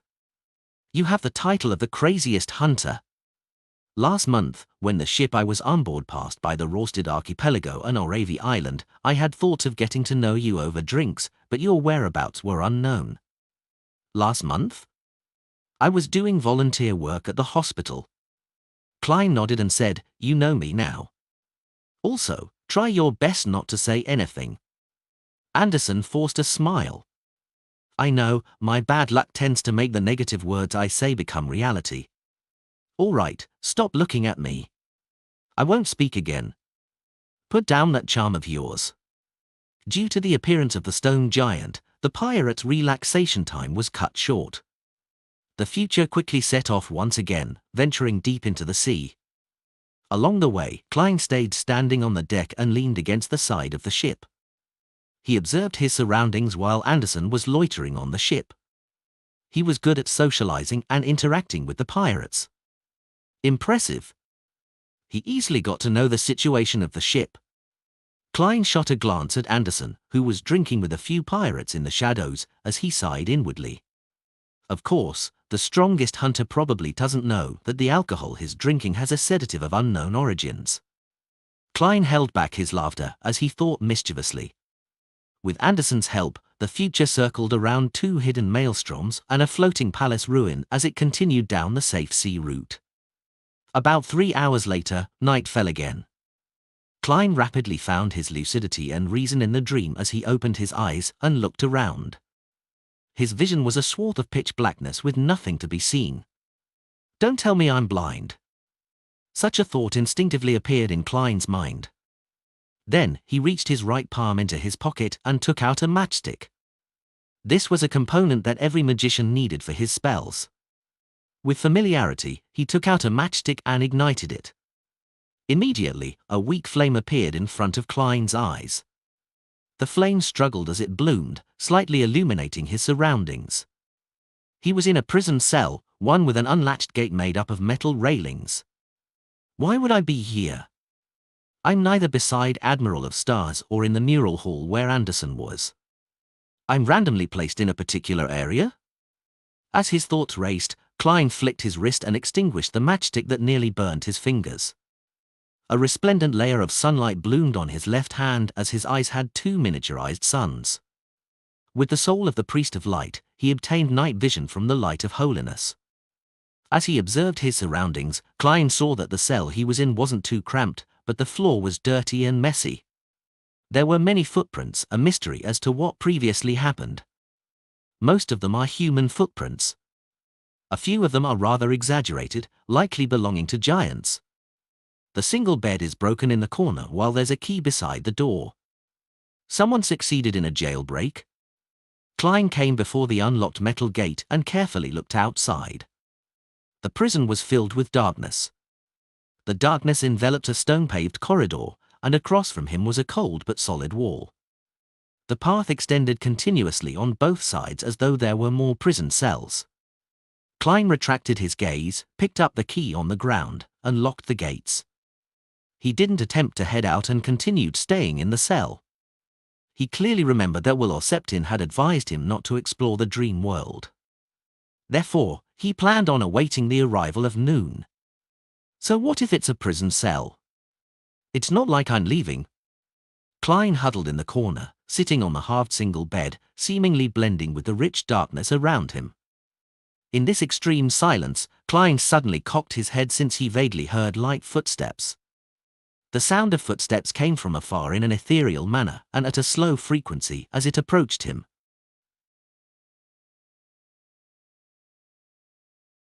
Lord of the Mysteries Chapter 654. Translator, Atlas Studios. Editor, Atlas Studios. No way. I haven't gone anywhere. Has the far-reaching hands of trouble come on its own? Klein revealed a grimace that didn't match German Sparrow's persona. He nearly drew a gasp. The only thing stopping him from doing that was because it would cause quite a stir, making trouble discover his hiding spot. No longer a green nighthawk, he rapidly made up his mind. He held his breath, slowly stood up, and moved to the side of the metal gate, without a sound. He secretly and silently looked in the direction of the incoming footsteps. He believed that, since hiding and avoiding it wasn't necessarily useful, he had to determine the danger revolving around the situation so as to make the best choice. The 2 miniature suns in his eyes dimmed as Klein waited for nearly a minute as he heard the footsteps turn heavier and clearer. Following that, he heard the clanking sound of a metallic gate slamming into the wall. Following that, he saw a towering figure appear on the right of the corridor. The figure was nearly 2.5 meters tall and wore black, full-body armor. The cold feeling it exuded seemed corporeal like a gigantic knight. His aura was converged, and he was stayed like the deep sea. In the space where his eyes were, there were 2 deep red glows that flickered. In his hand was a long and broad black sword. Creak! He pushed open the metal gate to a cell and stepped in. He circled the cell, seemingly in search of something. Man! Is he trying to find a particular prisoner? I'll definitely be discovered if this continues. Klein hesitated for a moment and wondered if he should leave the cell and search for a way out before the figure came close, or to sneak an attack to finish the target in a clean swoop before continuing to huddle in a corner to await the end of the dream. After judging how much time he had left to think, Klein quickly took off the topaz pendant on his left wrist and began divining with a voice that perhaps only he could hear. "That night from before is very strong." After quickly repeating it 7 times, Klein opened his eyes to see the topaz pendant turning clockwise at a high frequency and large amplitudes. This meant that the target was an extremely dangerous existence. Without any hesitation or time to hesitate, Klein used the beyond powers of a clown and controlled his muscles to pull open the metal gates without causing any additional stimulation. Then, he took the opportunity when the black armored entity entered another cell, to gently walk out into the corridor and rapidly headed left with his body crouched. In the immense darkness, as he listened for any commotion behind him, he maintained his stealthy and swift motions, quickly making a bend and arriving at a metal gate, which opened outwards. It looked like an exit. Attempting to push and pull, Klein discovered that the metal gates weren't heavy, but it had been locked.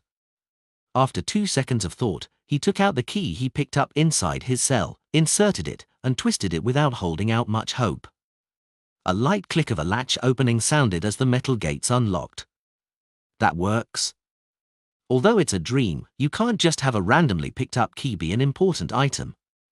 I originally planned on folding some paper to insert into the keyhole and repeatedly slice at it, bit by bit. Klein slowly pushed open the door as he lampooned while thinking in puzzlement. To his disappointment, what stood behind the metal gates wasn't the exit but a hall filled with junk. Closing the gate behind him in passing, he locked it again and circled around the items randomly strewn around, in search of a possible door or path. A few seconds later, he noticed an inconspicuous black wooden door in a corner. Therefore, he carefully approached it and reached out for the handle. The scene inside naturally appeared in his mind. It was a storage room, and on the right was a full-body mirror. And to its right was a figure wearing a short linen robe. There's someone there? The escaped prisoner? Having been forced to leave his comfort zone, Klein decided to take hold of the initiative in a limited fashion. Therefore, he gently twisted the handle and pushed open the black wooden door. He wanted to gather information on the general situation, so as to determine where to engage in combat or flee at the critical moment in time. "Who is it?" the figure wearing a short linen robe hurriedly but softly asked. Its voice was filled with despair and pain. "An adventurer," Klein succinctly answered. He had already used his night vision to discern the figure's looks. It was a man with a weathered face. He had wrinkles on his forehead and the corners of his eyes and mouth, but his hair was raven black and lustrous. There wasn't a single strand of grey hair. His short linen robe was ancient and simple. His expression was distorted due to the pain. His rarely seen pure black eyes were filled with unconcealed surprise and puzzlement. "Adventurer? Why would you be here?" Klein maintained a certain distance from the man who was difficult to discern whether he was considered young or old. He stood by the entrance and looked at him. Before asking others, introducing yourself is a necessary form of politeness. As a faceless, just the short act of sizing him up from before had made him grasp the man's features. Apart from the discordant hair and the wrinkles, he had an old, gruesome scar on his cheek. The man was startled as he worriedly glanced at the hall. "It's best you close the door. We cannot be caught by that devil, otherwise.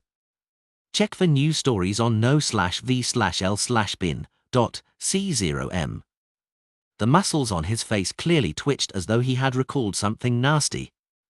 "Devil?" Klein murmured and extended his hand back to close the black wooden door. The man heaved a sigh of relief and smiled wryly. "I apologize. I was indeed impolite. My name is Leomaster, an ascetic of a religious organization." "A religious organization? From the looks of it, you aren't a devotee of any of the 7 deities." Klein discovered a problem with his choice of words. If he was an ascetic of one of the 7 deities, he could have directly said it out loud. Even the high priest of the Church of Sun and the bishops of the Church of Storms wouldn't come to blows the moment they met in such a dangerous place. Leomaster said with a self-deprecating laugh, "That's right. I worship the original creator." He is an omnipotent and omniscient existence, the source of everything great. He is the beginning and the end. He is the God of all gods. This. Upon hearing how this person revered the original creator, Klein's first reaction was that it was the Twilight Hermit Order. However, there are also some smaller denominations in the northern and southern continents. There's quite a number of people who believe in the original creator. Klein deliberated as he asked, "What's the name of that religious organization? How did you end up here?" Leo Master hesitated for a moment before saying, "To the far east of the Sonia Sea is where my lord sleeps. His sacred mountain is hidden somewhere there. I led a pilgrimage here in an attempt to witness his miracles to redeem myself. Perhaps it's a necessary test. We were caught by that devil, and one by one, we died. Later, I seized the opportunity to escape the cell and hid here, awaiting the devil's departure." Klein thought for a moment before saying, "Do you know the name of that devil? What characteristics does he have?" "Me?" Leo Master shook his head, saying in a somewhat puzzled manner, "I do not know his exact name, but many pilgrims seem to know him. They call him the Saint of Darkness." "Saint of Darkness? A demigod? Is this Leo Master's dream, or is it the demigod's dream? From the outcome of my divination, it's likely the latter. Otherwise, it wouldn't be that dangerous." Klein was about to continue asking which organization Leo Master was from and determine the beyonder powers of the Saint of Darkness when he suddenly noticed the full-body mirror opposite the ascetic through the corner of his eye. In mysticism, mirrors were passages that connected hidden and unknown worlds. It easily brought about terrifying accidents, therefore, Klein, who was in a dangerous dream, carefully walked over and planned on using the powers of a priest of light to destroy the item. "No, don't." Leo Master seemed to sense Klein's intention as he cried out softly in horror. "Without it, I will immediately die." "Ah?" Klein looked at the mirror again in puzzlement. Although the environment was abnormally dark, the mirror clearly reflected two figures. One of them was Leo Master with his numerous wrinkles and raven-black hair. The other was the thin-faced, black-haired and brown-eyed German sparrow who wore a cap. At this moment, the German sparrow in the mirror slowly moved his head even though Klein didn't make any movements. He revealed a deep, sinister smile towards him. The mirror's surface suddenly rippled as a hand reached out. With just the blinking of his eyes, the German sparrow, who looked identical to him, crawled out of the mirror. His face was tainted with an obvious sinisterness due to the darkness cloaking it. How terrifying. "Unfortunately, I don't look like German sparrow, therefore, you failed to scare me. If Ju Mingrue came out of the mirror, I might have been woken up out of fright." Klein calmly looked at his counterpart and raised his left hand, which swirled with a layer of sunlight. The sinister German sparrow smiled as he raised his left hand as well, making a darkness that was made up of magnificence and sinisterness surface on his glove. This corresponded to the powers of a baron of corruption. "My clone?" Klein thought as he raised his right hand expressionlessly. From out of nowhere, he held a short milky white scepter in his palm, and at its tip were embedded blue gems. "See God scepter." Although his actions in a dream needed to abide by logic in order to achieve the desired effects, Klein suspected that the illusory world was unable to influence the mysterious space or the grey fog.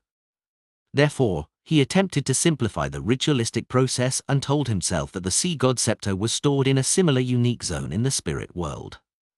He could retrieve it whenever he wanted. The outcome from his attempt delighted Klein.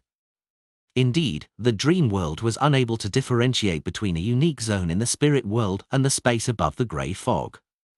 With the premise of the Sea God scepter belonging to him, this sealed artifact at the demigod level was retrieved. It really works. Otherwise, I'd have to engage in an intense battle. Klein secretly heaved a sigh of relief. He similarly believed that the mirror was unable to replicate matters related to the grey fog. The sinister German sparrow looked opposite him in a dazed state. He instinctively raised his hand, but his right palm was empty.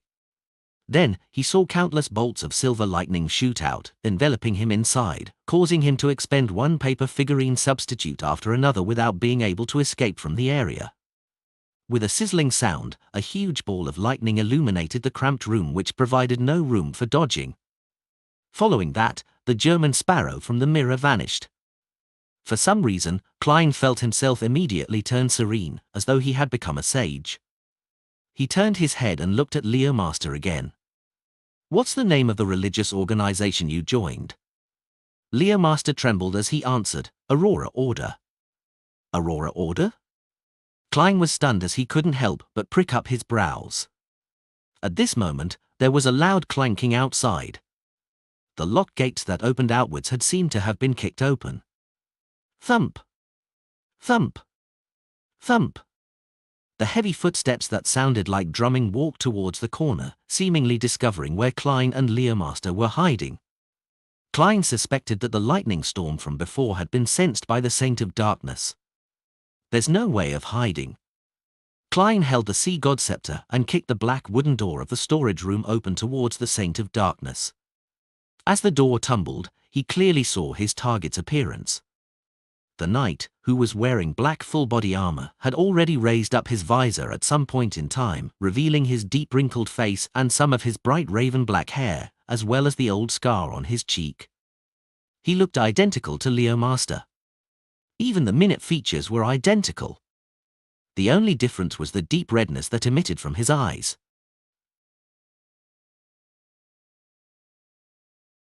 Lord of the Mysteries Chapter 655. Translator, Atlas Studios. Editor, Atlas Studios. Klein was alarmed. He instinctively turned his body to the side without exposing his back to Leomaster, who was trembling in horror in the storage room. He couldn't be certain that the prisoner wearing a short linen robe wasn't problematic. At this moment, the deep redness in the black-armored knight who had the same face as Leomaster brightened drastically. He raised up the gloomy broadsword in his hands. Bam! With a step forward, he cleaved forward at a speed that Klein couldn't capture with his naked eyes. At the same time, Klein, who was standing to the side of him, subconsciously raised the sea god scepter and made the blue gems at its tip light up simultaneously. Whoosh! A corporeal hurricane appeared out of thin air as it swirled around Klein, protecting him within the eye of the hurricane. Whoosh! The black streams of light carved its way over as layer after layer of the strong winds dissipated, scattering in every direction, causing the entire hall to tremble. Boom! Under the black broadsword, the hurricane produced an explosive boom and was reduced to a surging wave that flooded the entire region. It lifted up all the junk into the air. The intense collision clearly shook the dream as Klein felt his mind go adrift. He couldn't help but roll twice. Plop! He fell from his bed to the floor, the fall causing him to open his eyes. That Saint of Darkness is really powerful. Or should I say that I've never used the sea god scepter in the real world, so I'm unable to replicate its full might in the dream. Wait! It's still night. Klein suddenly noticed a problem. At that moment, the midday sunlight wasn't beaming in from the windows. His awakening was due to the intense struggle in the dream, not due to a natural occurrence. That also meant that he needed to sleep immediately, otherwise, he might very well disappear in the dark night, never to be found again. With that thought flashing in his mind, Klein pushed his right hand to the ground, flipping his body up as he flew towards his bed and laid himself down. Then, he imagined the stacked spherical lights and quickly entered his dream. During this process, Klein swept his gaze to the window and vaguely saw the dark night outside. It was quiet and serene without any sense of sinisterness. Meanwhile, he vaguely felt that there was a fog encompassing the surface of the sea relatively far away. Amidst the fog, there was a cathedral composed of rather ancient architecture. It was completely black in color. There wasn't a bell tower, and at the top of it were pitch-black ravens spiraling around it as though they were consecrating or lamenting over something. This cathedral has many buildings around it. There are ordinary two-story residences and simple wooden huts. There are bread shops with hanging signboards and greyish-white mills using water wheels for power. Pedestrians pass through the main streets and alleys with their figures flitting about, impossible to know of their actual situations. A mirage? The source of the danger at night? All the people who disappeared had lost their minds and went somewhere? Klein woke up from his dreams because he subconsciously considered the questions that he had accumulated. GTT the latest novels at n.o/v/e/l/bin.com.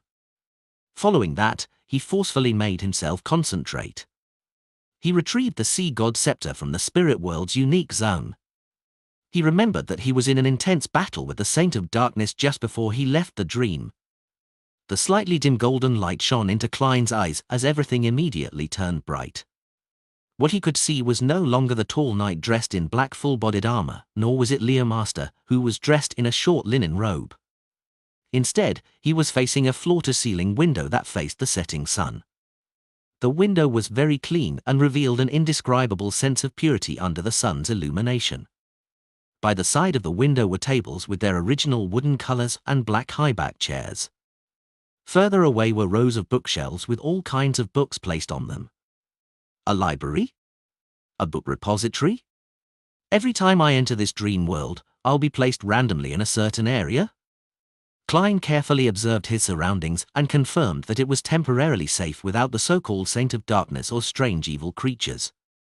He held the Sea God Scepter and first came to the floor-to-ceiling window and looked at the environment outside. The first thing that he saw was the opulent buildings that covered the opposite mountain peak. The huge palaces, magnificent steeples, and the towering city walls that all appeared frozen in the sunset. It was a visual spectacle. Even though it wasn't his first time seeing it, Klein still held his breath, quietly admiring this miraculous scenery for a few seconds. He then moved his gaze away towards the cliff.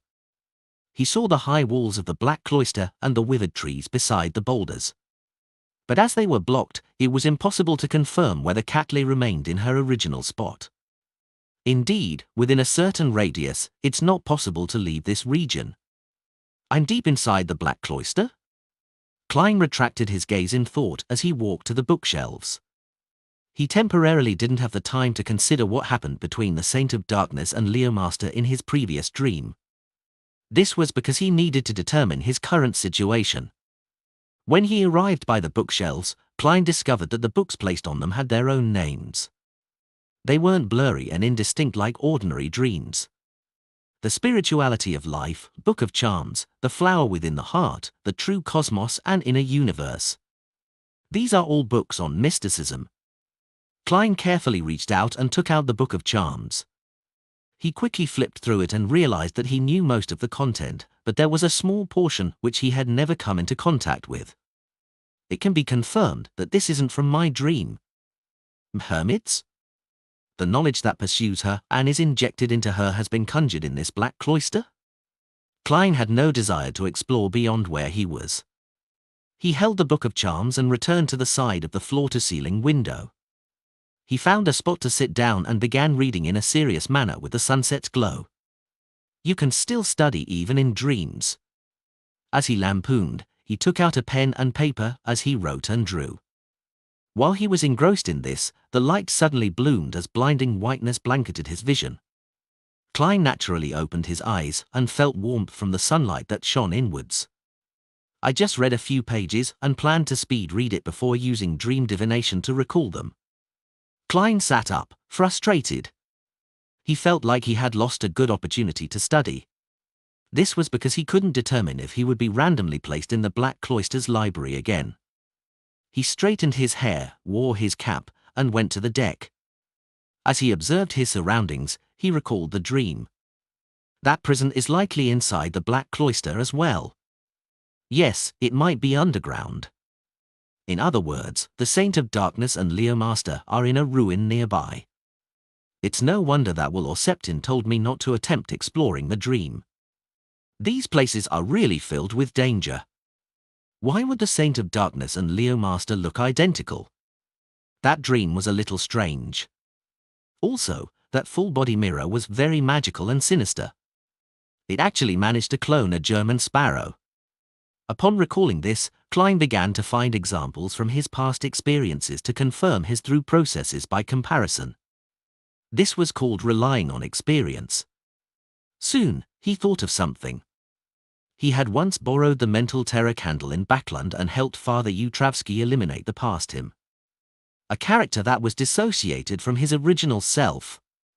Could it be that Leo Master is the Saint of Darkness from the Aurora Order?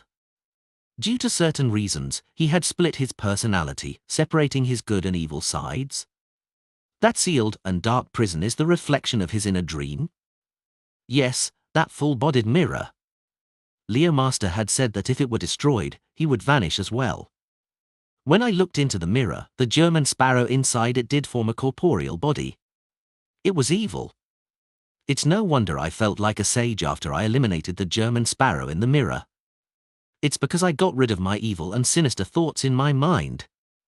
Yes, that full-body mirror must be in the form of a mirror in the real world. These waters clearly have the beyond remains of a visionary. It conjures many unreal and real monsters that can kill. And this belongs to the spectator pathway, therefore, being able to split good from evil and causing dissociated personalities does make logical sense. Saint of Darkness Leo Master is a high-ranking member of the Aurora Order. He must originally be very evil, but that ruin or item stirred up his inverse side, which is the good hidden deep in his heart. It caused a split personality, hence, he is trapped somewhere nearby. Klein felt that he had roughly understood the truth to the matter and felt a little regret. Unfortunately, I'm unable to enter the same spot a second time. Otherwise, with the Sea God Scepter and Leo Master's good side, there's a high chance of defeating his evil side, the Saint of Darkness. And the damage dealt in the dream world would continue on in the real world. In that case, a good saint who understands the Aurora Order would be born. It will make it easier to strike down on this cultist organization. Klein silently sighed and turned halfway around and watched Anderson walk out of the cabin. Where did you go in the dream? I didn't actually find you, the strongest hunter asked as though they were best buds. Klein secretly frowned as he asked, why should I be seen by you? Anderson was taken aback. Shouldn't you return to the spot where you left the dream upon returning there again? There are other elements involved in my random appearance in other spots within a particular radius. Something to do with my uniqueness? Klein realized that the problem was more complex than he had imagined. He said with some deliberation, I went elsewhere after entering the dream. Strange. Anderson frowned as though he was very puzzled. Without waiting for Klein to speak, he thought before speaking again, there's another strange incident. What? Klein asked cooperatively. Anderson surveyed his surroundings. Back when I was pretending to make a canoe in the hall last time, I heard the sounds of a door opening and of footsteps that came out from deep inside. But when I looked up, I found nothing. I originally thought that it was someone from the ship, but later it didn't seem like the case.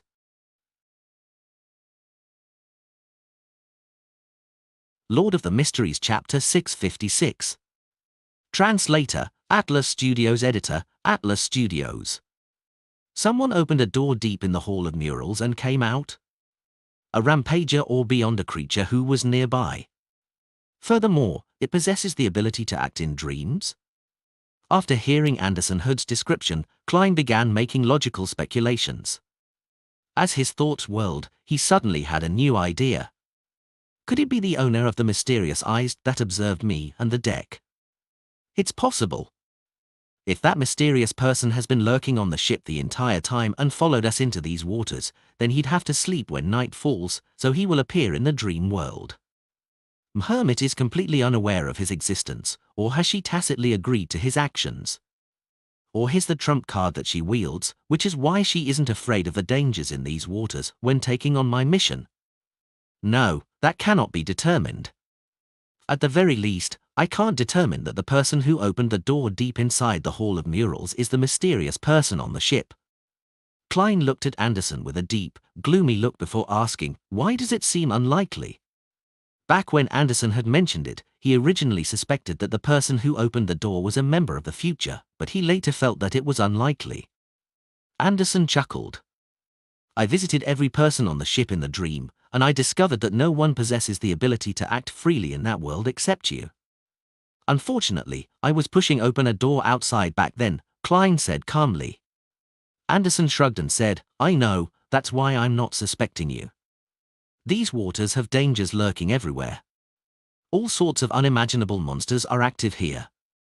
Perhaps the person opening the door from before was the stone giant from earlier, or a rotting dragon who dreamed of countless treasures. Upon saying this, he leaned against the side of the ship and looked at the sea, which was bathing in golden sunlight, as he smiled wistfully. I discovered that ever since I escaped the ship sinking crisis brought about by the storm, my bad luck has been decreasing bit by bit. Ha ha, it's obvious that it's not fixed and wouldn't last forever. Look, I successfully swam onto the island, and although I kept meeting with all kinds of bad luck, I managed to last until you arrived. Yes, I do attract monsters and did make that stone giant appear, but didn't we easily resolve it? Also, nothing happened despite me being on board for several hours. Doesn't that explain? Before Anderson could finish his statement, Klein coldly cut him off. Shut up. Doesn't this guy know to keep his words to a minimum when faced with a livid expression? I really want to beat him up. If it wasn't for the divination above the grey fog that said that you haven't mutated or have a big shot possessing you, then I would have already sunk you to the bottom of the sea. Yes. Sequence 8 of the Hunter pathway is Provoker. He must have easily digested the potion back then. From the bottom of his heart, Klein felt that the level of Anderson's provocation was far higher than Dannett's. Without feeling frustrated, Anderson raised his arms and said with a rueful smile, "Fine, fine. I'll shut up." Seeing how he wasn't providing him with any more clues about the individual who opened the door in the dream world, Klein remained silent for a few seconds, suddenly turned around, and walked into the cabin. He had discovered a huge oversight on something. Since Anderson, who's plagued with bad luck, was on the ship, that meant that the chances of them experiencing an incident would only increase exponentially. Therefore, he needed to make some preparations. After returning to his room, Klein walked to the bathroom as he picked up Azek's copper whistle and Will Osseptin's paper crane. After setting up the ritual to summon himself, he brought Tinder, the sun brooch, and the nightmare beyond a characteristic from above the grey fog into the real world. He didn't immediately switch out his equipped inventory, but he did place them inside his suitcase and beside the biological poison bottle. This way, even if danger suddenly struck, he would have a chance to adjust his inventory, and then he could make a selection based on the danger he faced. After doing all of this, Klein felt significantly relaxed. He put away the other items and left the room for the deck, afraid that he would miss any signs of mermaids. Just as he walked out of the cabin, he saw Frank Lee crouched in a corner, looking shocked and dazed. What happened? Klein felt his heart skip a beat. He was afraid that something had gone wrong with the crazy crossbreeders' experiments, causing everyone on the future to be embroiled in a terrifying biological disaster. Frank shook his head in a daze. Didn't I mention about those little things before? They actually need to sleep for some time before they can grow and reproduce. In the end. What happened in the end? Klein's expression turned solemn. This made the strongest hunter Anderson, who was bragging about how many pirates he had hunted to the audience around him without realizing the change in their eyes, sent something as he curiously stopped his description and came over. The crouching Frank looked up and said, "They just finished a large-scale reproduction stage and have even mutated. This is a miracle. And? Where have they gone? Are they still in your laboratory?" Klein instinctively felt that this wasn't something good. Frank used 2 seconds to digest the problem as he rolled up his sleeves to show his hairy arm. Discover new chapters on n0velbin.com. He pounded the deck in front of him and revealed a smile.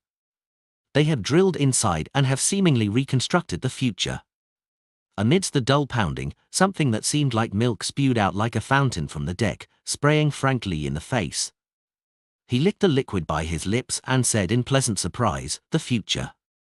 The future has produced milk." At the same time, the pirates by the side of the ship pointed down at the cannons in horror. The cannons are spewing milk. This isn't scientific. Klein nearly couldn't control the twitching of his facial muscles. Ever since he boarded the future, and ever since the ship came to the ravine and began the descent, he felt that many of the things that had happened were extremely unscientific. It even exceeded the confines of his mysticism knowledge. Anderson watched agape, nearly forgetting to inquire. He stomped his feet habitually and successfully saw another milk fountain spew out. One thought after another flashed past Klein's mind as he acutely figured out a problem. He immediately looked at Frank Lee and asked in a deep voice, "After your little things have infected the future, will it continue infecting people?" While asking, Klein's right palm reached into his pocket. According to the situation, he selected the floating charm and prepared to fly into the air in order to escape the infection.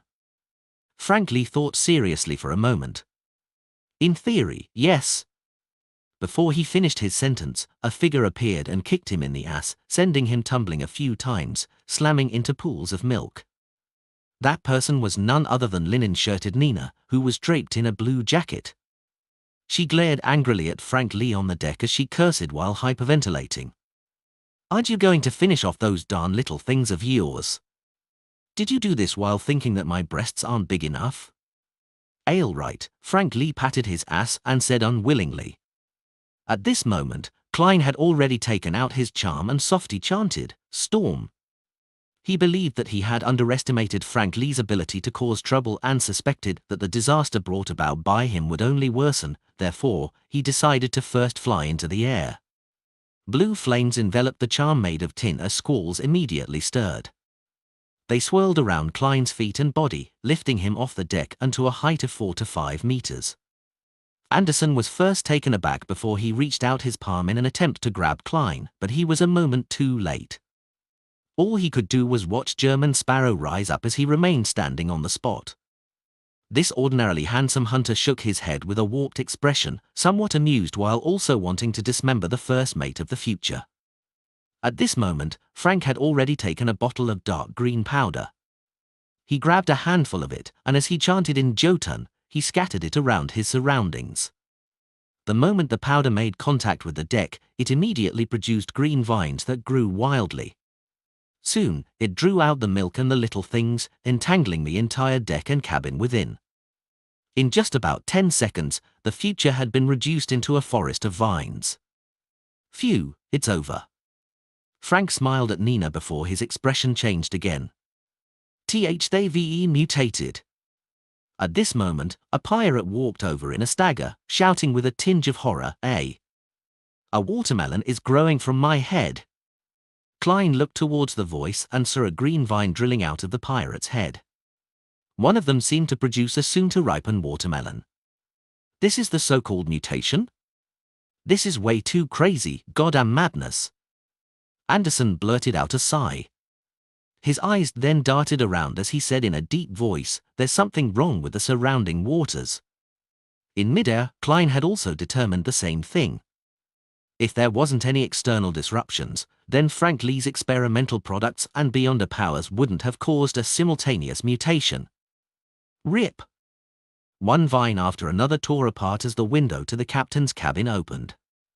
Catley appeared there and shouted in an amplified voice with witchcraft, "Frank, stop all experiments. There are remnant auras of Mother Earth here." "Mother Earth?" Klein looked in surprise at Hermit, and he felt that his theories about these waters being the battlefield of the gods had been completely overturned. "Oh my, merciful mother!" Frank crossed his arms and made a pose like he was hugging a baby. Following that, he sprawled on the floor as he devoutly kissed the vines. Catleya silently watched this scene as resplendent stars instantly swirled around her. Following that, she made the entire future light up. With a flick of her finger, she made a colorless flame land on the vine outside the window of the captain's cabin. The vines were immediately ignited as they silently turned to ashes. The colorless flame silently spread and wreaked havoc without harming a single sailor. As for the future, the light it produced helped it withstand the fire. Before long, the forest of vines vanished completely, leaving behind the pirate who had a watermelon growing on his head. Of course, the vine that was connected to it had been burned to nothingness. Phew, this is no different from a devil's descent. The pirate took 2 steps forward and carried the watermelon which had grown out from his head. "Don't open it." Just as Catleya's warning reverberated, the pirate had opened the watermelon with brute force, partially to vent his anger and partially to satisfy his curiosity. The watermelon split into 2, and inside it was a milky white brain filled with gullies. Flowing around it was a blood-like liquid. With a thud, the pirate died immediately, without any chance of saving him. The Beyonder characteristics on him rapidly condensed at an extraordinary speed. How sinister and crazy. Klein sighed silently and prepared to land back onto the deck. At that moment, he saw a gigantic palm suddenly reach out from the surface of the sea, smacking the side of the future. The 5 fingers of the palm were long, each almost half a meter long. The entire thing was a grayish-black color like an arid desert. Klein silently drew out a gasp as he couldn't help but look at Anderson Hood. This fellow had just mentioned that nothing had happened since he came on board.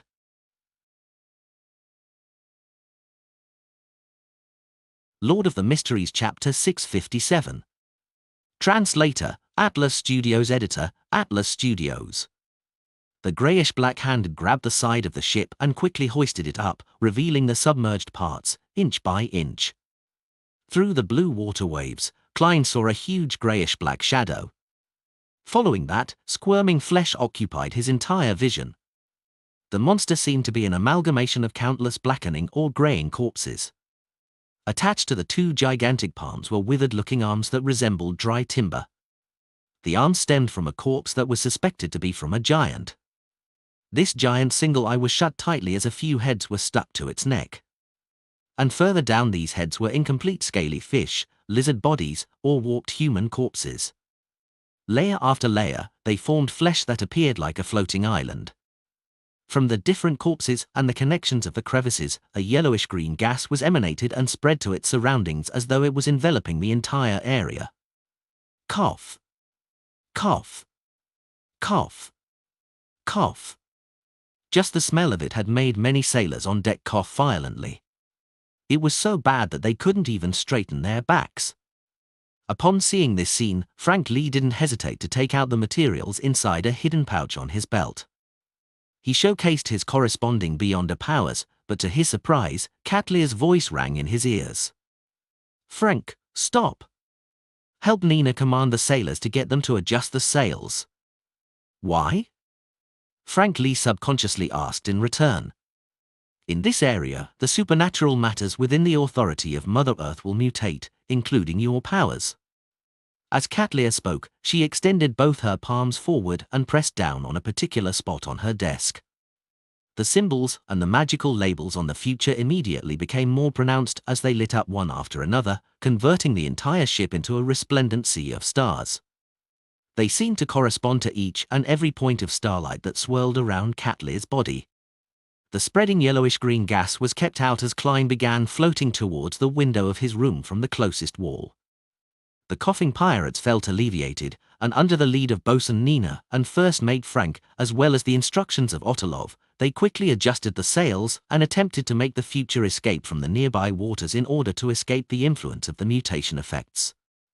However, the grayish-black colossal monster had held back the front of the ship, and the body beneath the water had connected to unknown parts of the ship in order to hold the future, preventing it from advancing forward. At the same time, formless tall mountains seemed to appear around them, blocking out the sea winds that blew from afar, preventing the future from using its strength no matter how it adjusted its sails. Faced with such a situation, there's a need to use a backup steam engine system. Unfortunately, the future lacks it.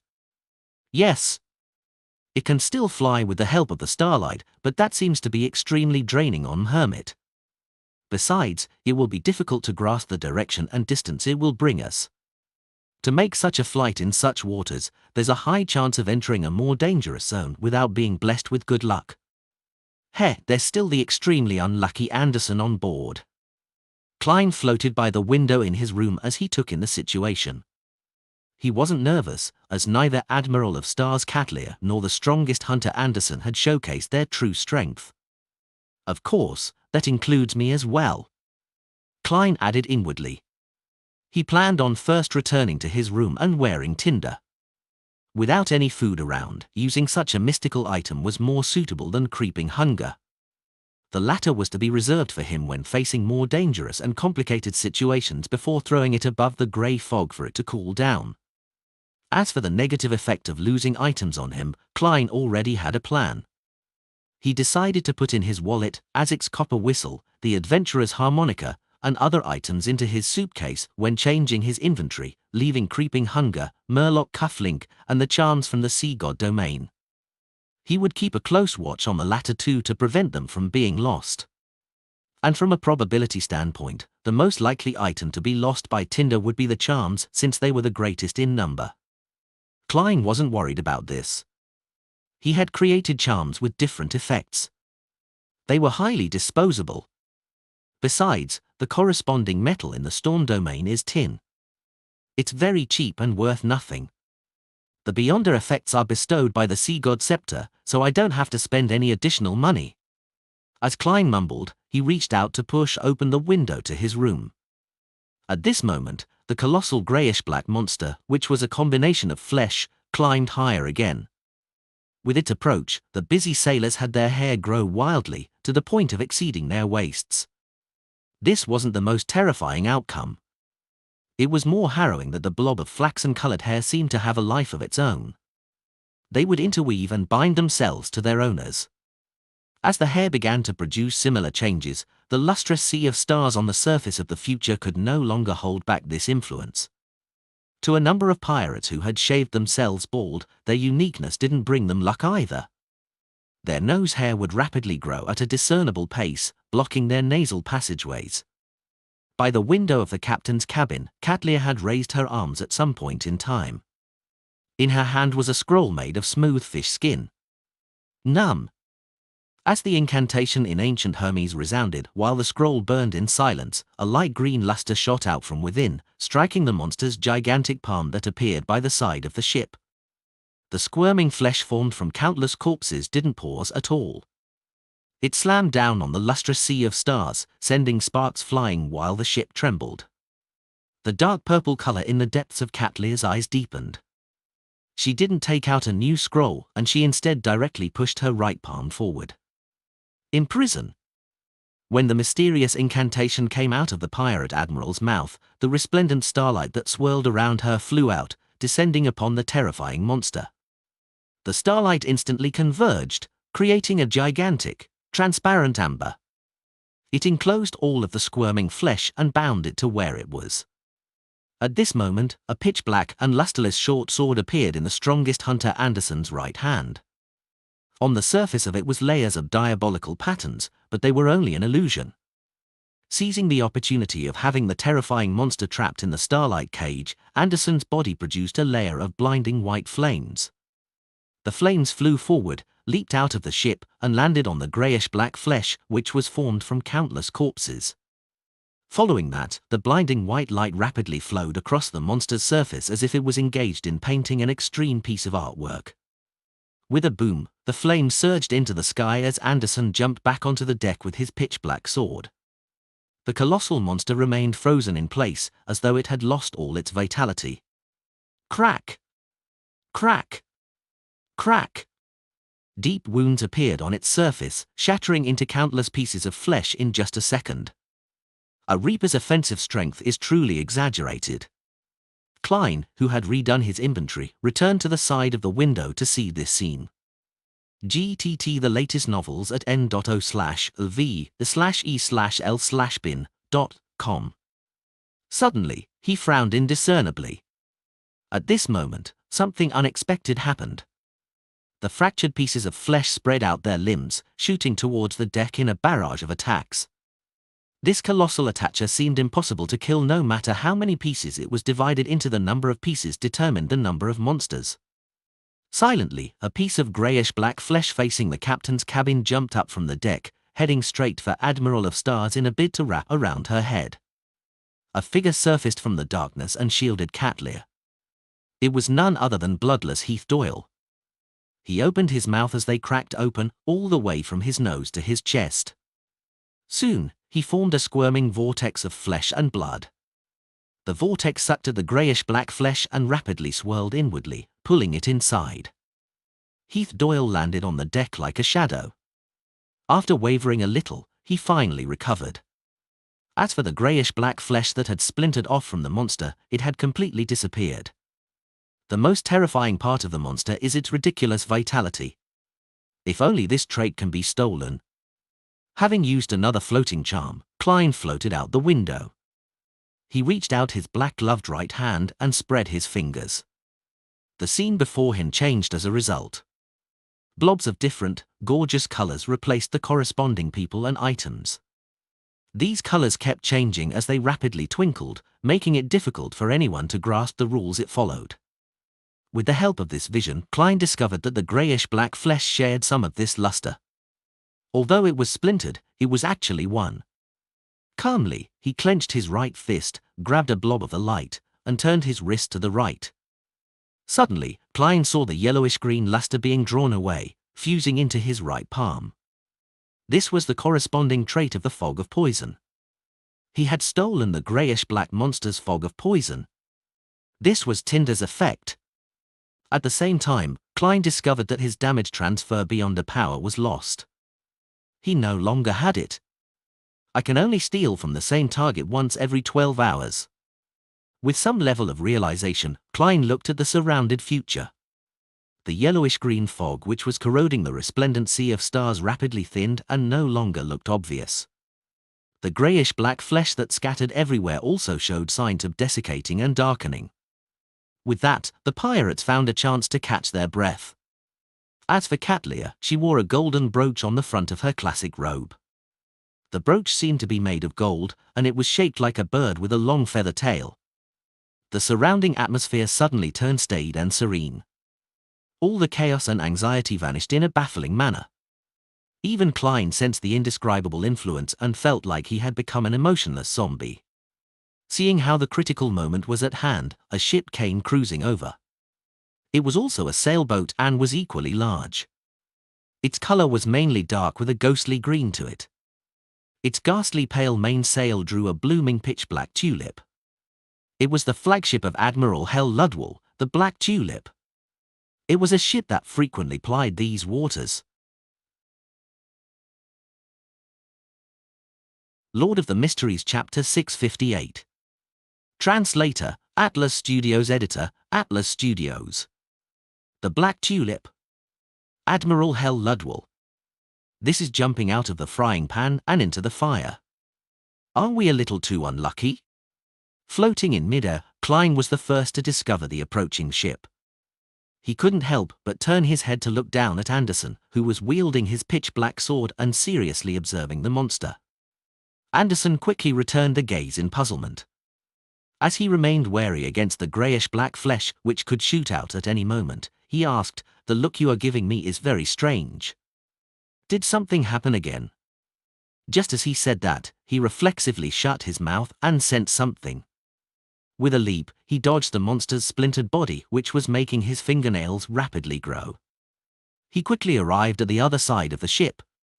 As he straightened his back, Anderson suddenly hissed, "Admiral Hell." He wasn't a good person. As a pirate admiral who was infamous for killing indiscriminately, he didn't have any psychological burdens when it came to earning profit by fishing in troubled waters. Once he weighed the situation and realized that he could use the powerful monster to finish off Admiral of Stars and everyone on the future while also receiving tremendous spoils of war, he would definitely take action. My bad luck hasn't decreased at all. It has only switched to a lump sum withdrawal. Anderson's expression warped. It was a mystery on whether he was crying or laughing. At the same time, the corresponding information surfaced in Klein's mind. Just the bounty placed on Admiral Hell Ludwell's head by Lun alone had reached £55,000. He was an extremely powerful member of the 7 pirate admirals, the one with the highest bounty among the 7 pirate admirals. His flagship, the Black Tulip, didn't have many pirates living on it. Most of the jobs were left to undead creatures or the spirit world creatures he controlled. He killed indiscriminately, but he didn't have a sick fetish for killing. All he did was seriously complete his job of sending living creatures to hell. He had all kinds of connections with the numinous episcopate. The rumors state that he possesses a ring left behind by the ancient death. While Klein and Anderson were looking at the Black Tulip, the golden brooch on Katlia's robe began to emit a pure bright light instead of blinding sunlight. In front of the captain's cabin was a blurry figure that was rapidly increasing in length. It was filled with the silence and serenity of a spectre's aura, but it also emitted a warmth resembling sunlight. This was an extraordinarily incongruent existence. It was as though a wraith had been created out of sun-holy water. It was both holy and evil. The sun wraith widened its arms as it flew out at ludicrous speeds and hugged the greyish-black flesh. The sizzling sound of fat and oils burning sounded out. The sun wraith and the greyish-black flesh cancelled each other out as they were simultaneously obliterated, leaving no traces behind. The dark purple hue in the Admiral of Stars' eyes flowed as the brooch brightened. It quickly produced another sun wraith outside the window of the captain's cabin as it pounced towards the greyish-black flesh that had invaded the future. Knee updates at novel-bin.com. And at this moment, bloodless Heath Doyle protected Frank, Nina, and the other sailors. He used the devouring and digesting method in order to resist the monster's flesh, which possessed immense vitality. The Black Tulip's speed was faster than Klein had anticipated. In seconds, it had entered a range which was cause for alarm for the future. The black sailboat with a gloomy green slowed down and stopped to the side. It didn't seem to be aware of what had happened. Suddenly, Klein saw a nearly transparent ice surface around the future's airspace. It had ghastly pale eye whites as it looked down from above without blinking. This is a spirit medium's version of a telescope? After a momentary pause, Klein drew his revolver with his right hand and aimed at the eye that belonged to a spirit world creature. At that moment, he was somewhat hesitant. As the crazy adventurer, German Sparrow, to directly fire was the choice that matched his persona the best. But at this moment, Admiral Hell Ludwell had yet to show any signs of animosity. He might have qualms about the faction backing Cat Lear and hold back. If Klein were to rashly kill the telescope, it would undoubtedly push the situation into the direction of a more chaotic and dangerous development. During that brief dilemma, the nearly transparent illusory eye vanished. A distance away, the Black Tulip continued approaching as it became clearer and clearer. High above the Black Tulip, white skeletons, who didn't wear clothes or leather armor, busily controlled the sails while pale zombies patrolled the area with cutlasses in hand. The latter were observing their surroundings with green burning eyes. Shadows, wraiths, and all sorts of strange spirit world creatures were flying in circles, boring through the ship at times as the shipboard protruded transparent faces that weren't too obvious. Amidst Klein's spirit vision, the Black Tulip only had one living person. It was the man dressed like a captain who was silently standing on the deck. He wore an exaggerated triangular hat with a white skull and feathers on it. He wore a lace-trimmed white shirt and a heavy and magnificent brown coat. The ox-hide belt which held his white tights had a thin rapier hanging off it. The man wore a silver mask.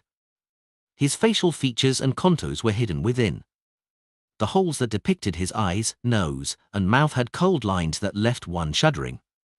This matched the rumored image of Admiral Hell Ludwell. Where are his first mate, second mate, third mate, and bosun? Klein was first surprised at the lack of living personnel on the Black Tulip before quickly coming to a realization. Just like how the third mate, the gunner commander, and many of the sailors of the future were sent to the other ships of the pirate crew, only the minimum number of personnel were used to enter these waters. Admiral Hell Ludwell didn't let his weak subordinates follow him. After all, he could control the undead and spirit world creatures to steer the ship. At this moment, the Black Tulip clearly turned around and aimed its starboard side over. As Admiral Hell Ludwell touched his silver mask, a salvo of shots rang out. Cannonballs flew over, some falling into the sea before they came close, producing splashes, others overshot and fell somewhere even further away. This was a calibration shot. Soon, the Black Tulip produced a second volley of bombarding cannon fire. Klein was just about to activate Creeping Hunger and use the Baron of Corruption's distortion power to change the target of the cannonballs, sending them further away when he saw Anderson had raise his right hand and push it forward. Orange-yellow fire ravens instantly condensed as they accurately flew out to intercept each and every cannonball. Boom! Boom! Boom! Blinding flames were emitted in midair as debris scattered. It was as though dozens of fireworks were set on display. I have to say that a pyromaniac's powers are very useful at sea. It's a mystic version of a ballistic missile defense system. However, this is because Anderson is the strongest hunter and has already reached sequence 5. If it were Danitz, there's no way he could block them all. It would be pretty impressive if he could trigger half of them. Sigh, when I use flame controlling, I can only deal with one cannonball at a time. As Klein sighed, the black tulip ceased its bombardment and changed its speed again, closing the gap between it and the future. As it approached, the surface of the sea between the two gigantic sailboats, which was dyed with golden sunlight, rapidly turned black. It didn't look like ink, but the darkest night without any moon or stars. Translucent and illusory ferocious creatures crawled out of this dark sea. Pale corpses reached out their palms, which had rotten flesh dangling from them as dark red or cold flames emerged, forming pairs of eyes. Suddenly, the area seemed to turn into the entrance to hell. All kinds of undead creatures floated on the surface of the sea in dense numbers as they charged forward like an unending tidal wave. Anderson looked back at the sun wraiths, which were obliterating the greyish-black flesh, and he knew that Admiral of Stars was at a critical moment in dealing with the terrifying monster. All he could do was draw a gasp and look up at German Sparrow with a bitter smile. Just as he was about to press his hands onto the shipboard to create scarlet flames that spread outwards to prevent the invasion of the undead army, he was surprised to see German Sparrow turn around and fly back into his cabin. He fled? No way. Anderson's expression clearly froze. He grimaced as he hurriedly leaned forward with his extended palms to press onto the shipboard. Silently, a swath of scarlet flames soared into the sky and swept the area ahead of him. At this moment, a charm suddenly fell in front of him as he heard a word spoken in ancient Hermes. Storm. Ooh? Anderson instinctively looked up and saw German Sparrow in his round neck shirt and brown jacket being swept up by a squall as he rapidly flew towards the black tulip. Is he committing suicide? I can't understand such madness. Anderson turned agape as he felt puzzled. Whoosh! With the charm's effects and the blessings of the wind, Klein flew to the airspace above the bow of the black tulip. Admiral Hell Ludwell immediately looked up at him. The eyes behind the silver mask burned silently with two pale white flames. The shadows, wraiths, and the spirit world creatures of the death domain who were spiraling above the black tulip immediately swarmed towards the enemy. They either opened their mouths, letting out silent screeches, or they extended their long tongues with shrunken faces as though they were extremely excited. Klein looked at them with a deadpan expression as he reached into his pocket with his left hand, releasing the wall of spirituality on a squarish box. Then, he took out Azek's copper whistle, which was tied to a few matchsticks, and threw them at the deck of the black tulip's stern. Suddenly, the transparent, cold, and indistinct shadows and wraiths paused. It was as though they were frozen worms. Following that, they didn't hesitate to turn their bodies to rapidly fly to the stern of the black tulip. The strange-looking spirit world creatures followed closely behind. In less than a second, the skeletons and zombies who were adjusting the cannons betrayed Admiral Hell. The bow was left completely empty except for Ludwell. Pa! Klein landed on the deck while pressing down on his cap, landing right before Ludwell. His body was bent slightly as he released the right hand on his cap, his gaze locked on the silver-masked Admiral Hell. Lord of the Mysteries Chapter 659. Translator, Atlas Studios. Editor, Atlas Studios. On the future, Anderson had pressed his hands on the shipboard and saw the undead army in the pitch-black sea recede like the tide. They rushed over one another and surged for the stern of the black tulip. He saw German Sparrow press his cap with his right hand while he descended from the sky before landing opposite Admiral Hell Ludwell. Such a scene was illuminated by dark red or gloomy green light. With the accentuation from the wraiths, shadows, and all sorts of strange spirit world creatures, there was an indescribable sense of beauty. Cool. As expected of the craziest adventurer. Anderson praised from the bottom of his heart before recalling something. German Sparrow had apparently thrown a charm in front of him before flying over. Furthermore, he had specially demonstrated the incantation to activate the charm. His intent is. Anderson had moved his gaze down and discovered a charm made of tin at his feet. On the black tulip, Klein, whose body was slightly bent while his eyes were locked onto his enemy, wasn't actually as cold and calm as his expression depicted. Anderson better fly over with the charm. There's a high chance that I can't deal with him alone. It might even be very dangerous. While his eyes reflected the silver mask and the two pale white flames, Klein silently prayed. As the mysterious eyes that observed the deck and himself existed, as well as the door opener in the dream world which Anderson had mentioned, he cautiously gave up the idea of immediately praying to himself in order to use the sea god scepter above the grey fog to respond. He also warned himself not to expose such matters unless he was in dire straits. He believed that creeping hunger and tinder, together with the various beyonder powers of magician and the charms of the sea god domain, gave him the ability to fight Admiral Hel Ludwell. As for Azic's copper whistle, it could attract undead creatures or spirit world creatures that were inclined to death's domain. It could neutralize the most powerful means of a powerful spirit medium. For a sequence 5 beyonder of the death pathway, as long as it didn't exceed a certain number, one would often choose to overwhelm their enemy with numbers when facing a certain number of mid-sequence beyonders.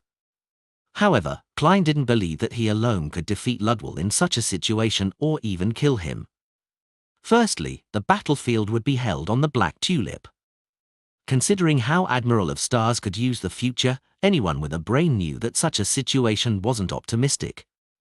Secondly, Ludwell was the most senior pirate admiral at the moment.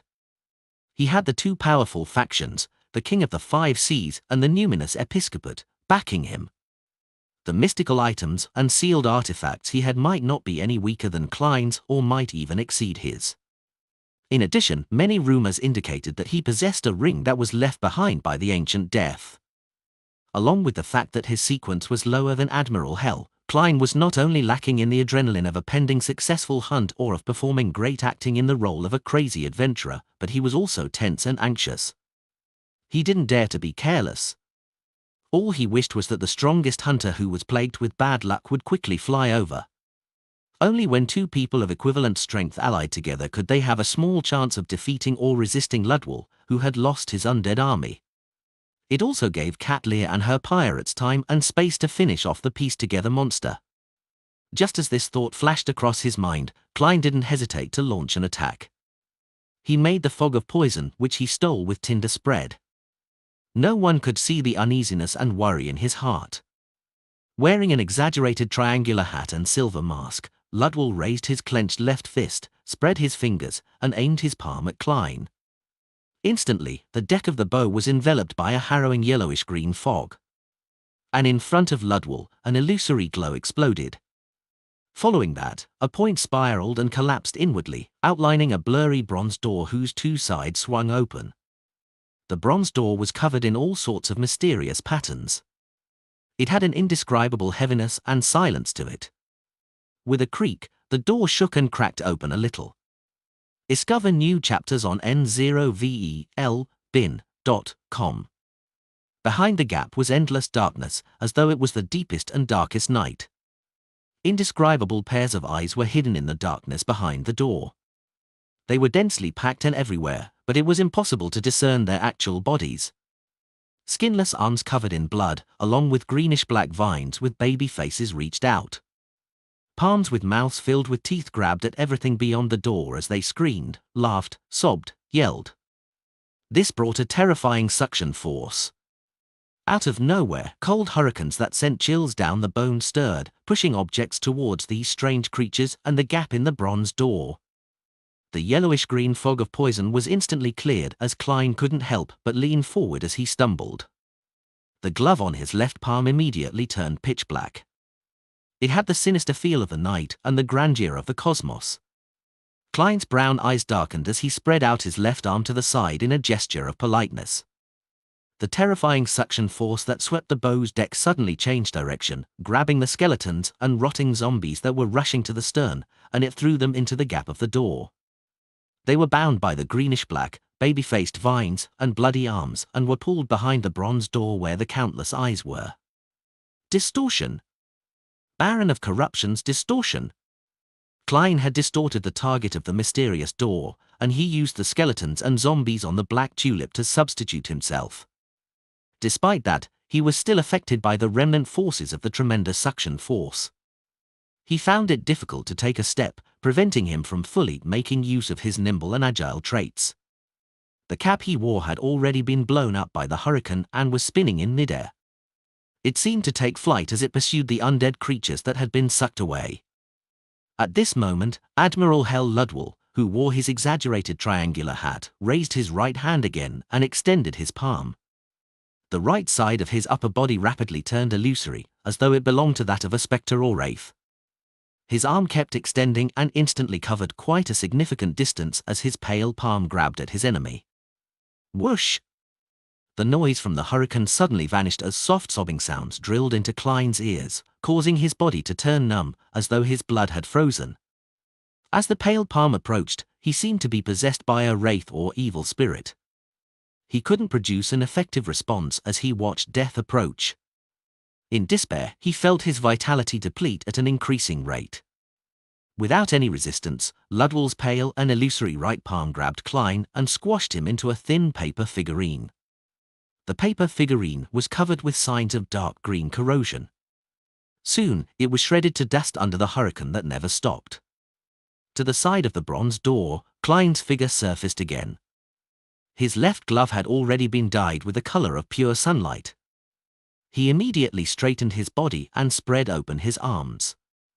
Golden flames swirled around a pillar of holy light that descended from the sky, striking the bronze door which was covered in mysterious patterns. Sunlight suddenly burst out, and it was so blinding that it made it almost impossible for Klein to open his eyes. As for the terrifying door which Ludwell had created, it had begun shaking and turning slightly blurry. Even the extraordinary suction force from behind the door had weakened. More than half the greenish-black baby-faced vines and the bloody arms were vaporized. However, even more strange arms and distorted creatures attempted to squeeze out from the opening in the door. Just as Klein was about to continue using the Priest of Light's light of purification to purify the bronze door, Ludwell's pale palm swiped down wildly. Klein hurriedly dodged to the side as he kept rolling to avoid the remnant effects of the hurricane and the soul-sucking palm. 1 roll, 2 rolls, 3 rolls, and his body abruptly bounced up in a diagonal fashion.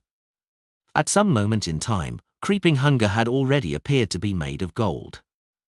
Admiral Hell's silver mask was the first thing that was reflected in Klein's eyes. It included the pale flames in his eye sockets.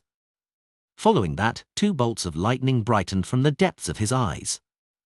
Interrogator's psychic piercing.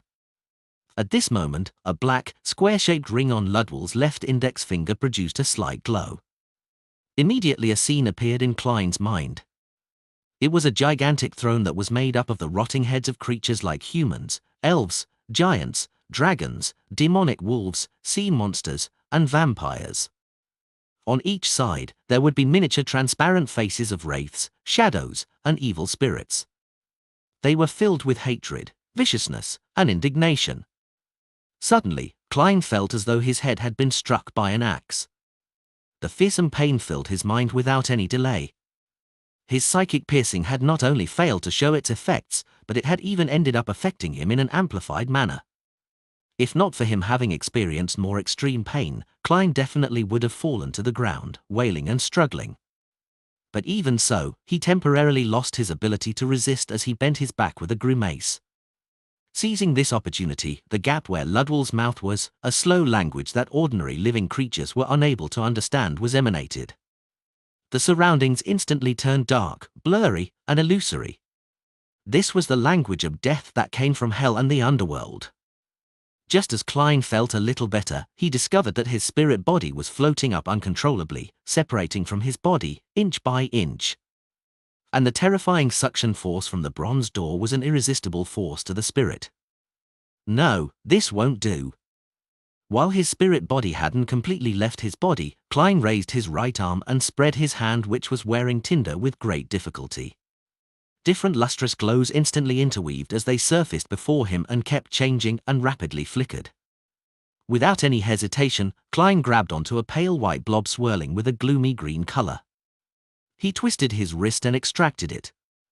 In this battle, the Beyonder power he wished to steal the most was the one that created the bronze door, but he couldn't guarantee his success. All he could do was seek the blessings of the goddess. The lustrous glow flew over and landed in tinder. However, this wasn't the beyonder power that Klein wanted the most. However, it wasn't the worst either. The mouth behind Ludwell's silver mask moved, but it wasn't able to produce the sluggish, awkward language that was destined for the living to not understand. At the same time, Klein opened his mouth.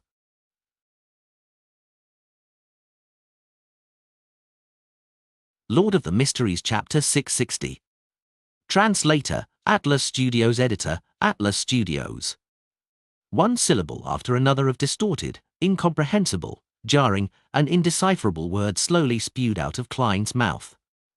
It made the hurricane produced by the bronze door's terrifying suction force to instantly calm down, cloaking the already dim surroundings with a deeper gloom. Only at this moment did he know that the beyonder power which Admiral Hell Ludwell had just used was known as the language of the dead. It could circumvent the protection of one's flesh and blood so as to target the spirit body.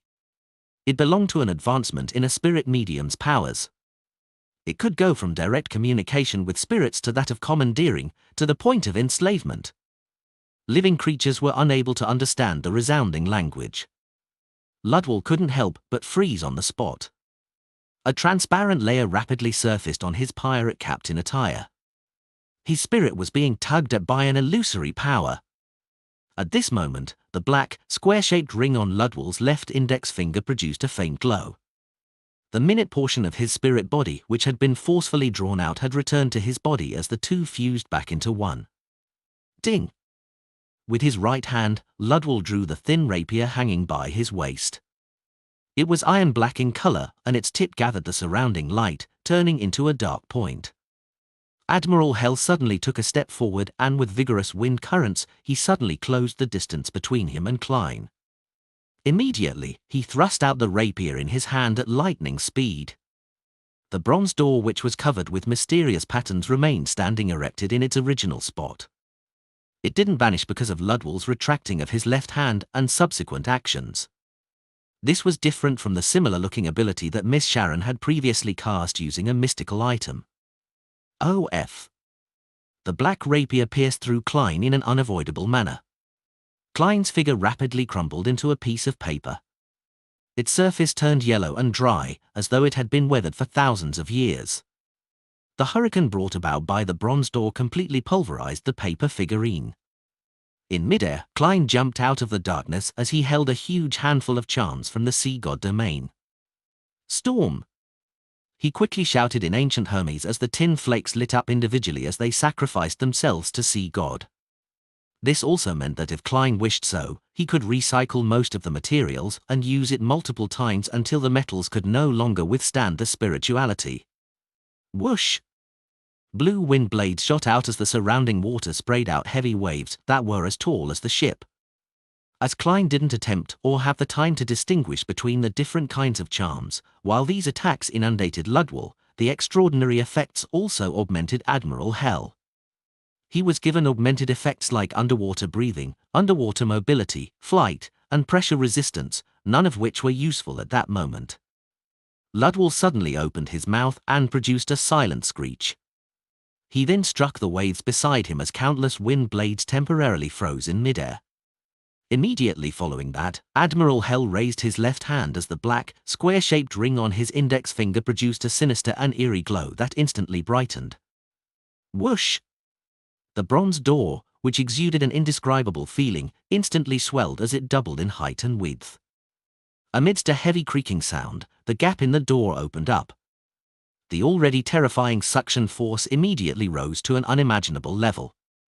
Blue wind blades and black sea waves were produced as Klein charged at the door from the air, heading straight for the strange vines and arms that extended outwards. Klein had planned on using the Priest of Light by clashing head-on with the bronze door with Light of Holiness to catch a breather, but he ended up seeing a glaring white fireball about half the height of a person fly over. The fireball's speed was augmented by the ridiculous suction forces generated by the door. It flew by Klein and smashed at the gap of the mysterious door. Boom! The white flames scattered as they rained down, but all it did was make the bronze door quake a little and dim a little. Klein took the opportunity and snapped his fingers. The few matchsticks he separated in his pockets immediately lit up as scarlet flames rapidly enveloped his body as he melted away. A flame burst out by the side of the bronze door as Klein leaped out of it. He instantly noticed that Anderson was floating in midair in a rather awkward manner. He held a burning white spear in his palm.